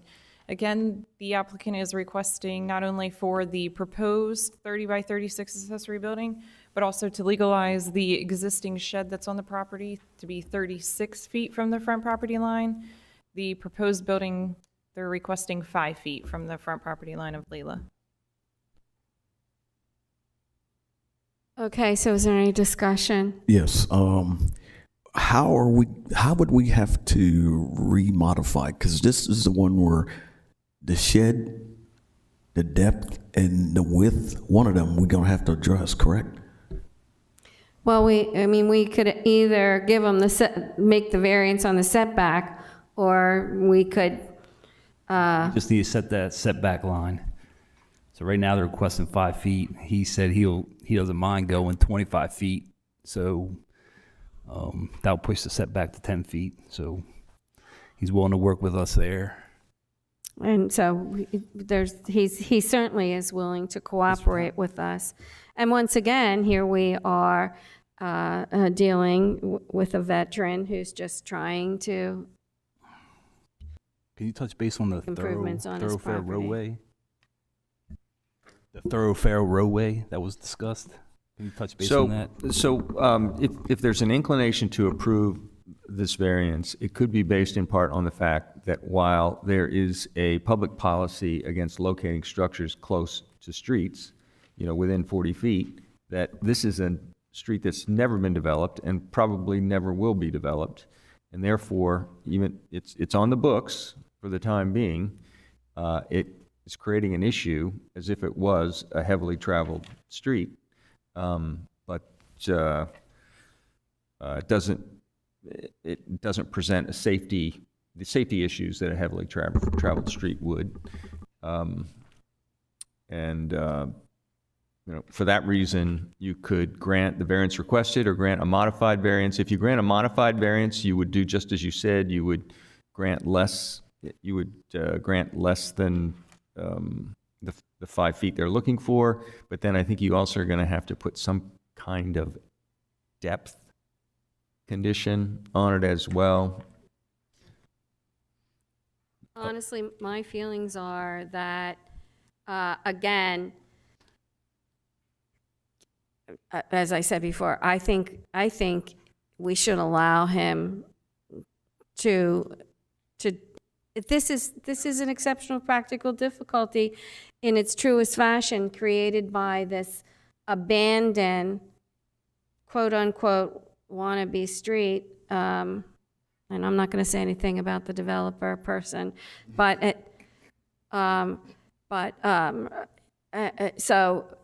it probably would be truly abandoned by now. To me, I think, in my opinion, we should let him have what he's asking for. And can you do 28 by 4? To me, if you want to make it a little longer, but I definitely think that he should have the width that he needs. I was looking at the truck that was parked in the photo, and I'm thinking that, in fact, I asked my colleague here, can you fit 2 in this? And then, he wants storage so that he can move his long-gone daughter's things out, and so that they can enjoy their house. And we all know that occasionally you can't just get rid of that stuff, because sometimes they all come home. So I just think, I think we've heard more difficult cases, and I'm not sure that I feel the need for us to make a whole lot of alterations to what the application is requesting. And that's not to say I wouldn't agree if somebody else made a different motion, but I'm just throwing that out there. And if that Layla Drive wasn't there, 5 foot would be the setback, right, for that accessory structure? Yes, so it would be Layla good. Drive was no longer a road, that would be a side setback that would require 5. Exactly.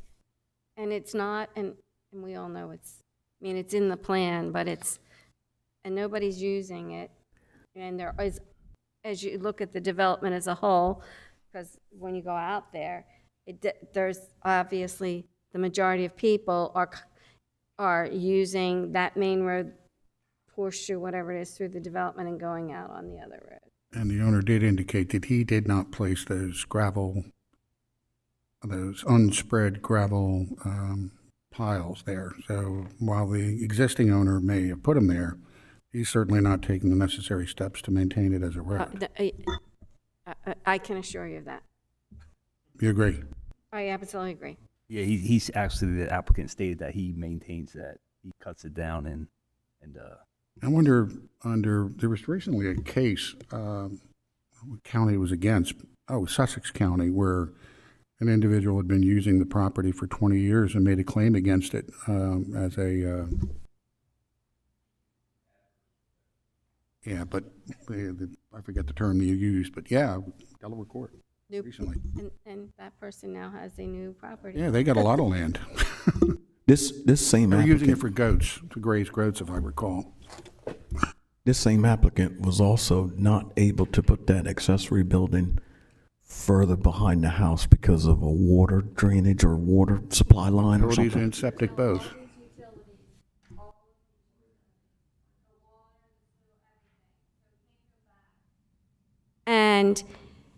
And he probably would love to have had it attached, because who doesn't want their garage attached to their house?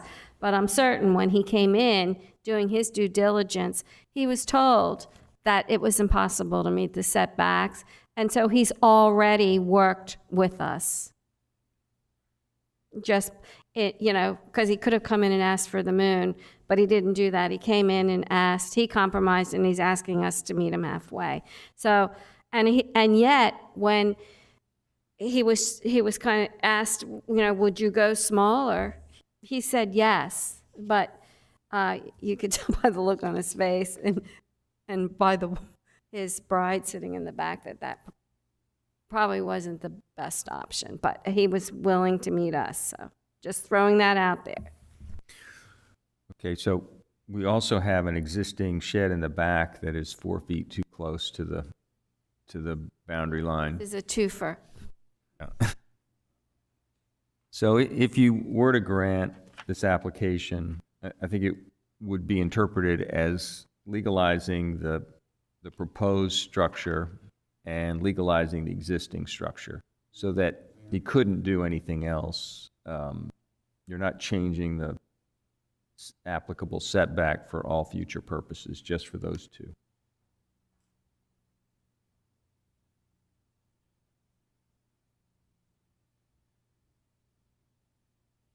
I'll make a motion to approve application A23-05. We'll do this two at the same time. So make a motion to approve the shed, to legalize the placement of the shed, the existing shed, 36 feet from the side, or excuse me, from the front property line off Layla Drive, as well as approving the proposed accessory building 5 feet off of Layla Drive, front setback 5 feet off off of Layla Drive. The reason is, per the testimony, the applicant stated that he's been there for 18 years. Layla Drive has been abandoned ever since he's lived there. So I see this as that road not being developed is considered a side. I look at it as a side setback, and then also nowhere else to locate that accessory building, the proposed accessory building in the backyard or anywhere further due to the septic fields and the water lines. I'll second that motion.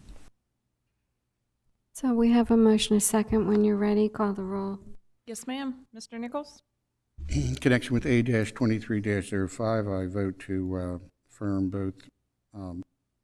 both motions to allow the proposed 30 by 36 accessory building to be 5 foot from Layla Drive and existing shed to be 36 feet from Layla Drive. Failure to grant the variance would create an exceptional practical difficulty for the owner.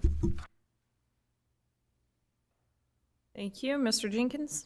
I vote in support of application A23-05 because of the inopportunity or just a lack of opportunity to relocate the accessory structure. There seems to be an exceptional practical difficulty when you look at all of the utilities in the rear of the house. This location seems to be the most reasonable. Thank you. Mr. Cusick? I vote yes per my motion. Thank you. Ms. Denny? I'm going to vote yes. I've said this so many times over the years. I really think there is an exceptional practical difficulty when the ordinance prevents somebody from building a garage at the end of their driveway, because typically that's where you would want it.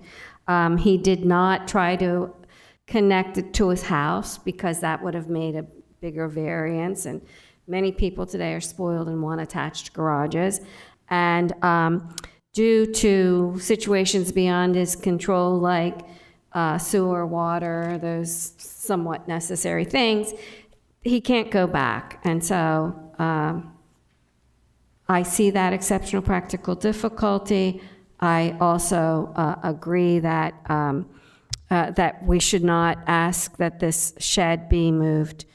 And I do wholeheartedly agree with the situation with this proposed driveway.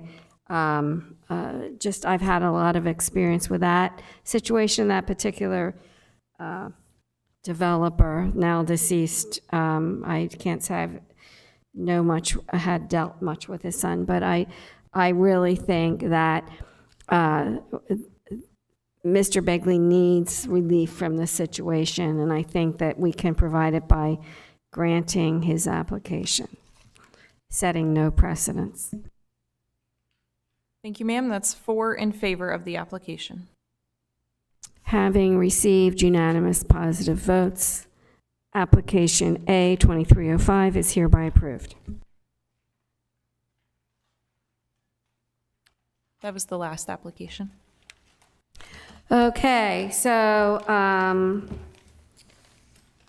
we have no other business, so I'm looking for a motion to adjourn. Make a motion to adjourn. Second.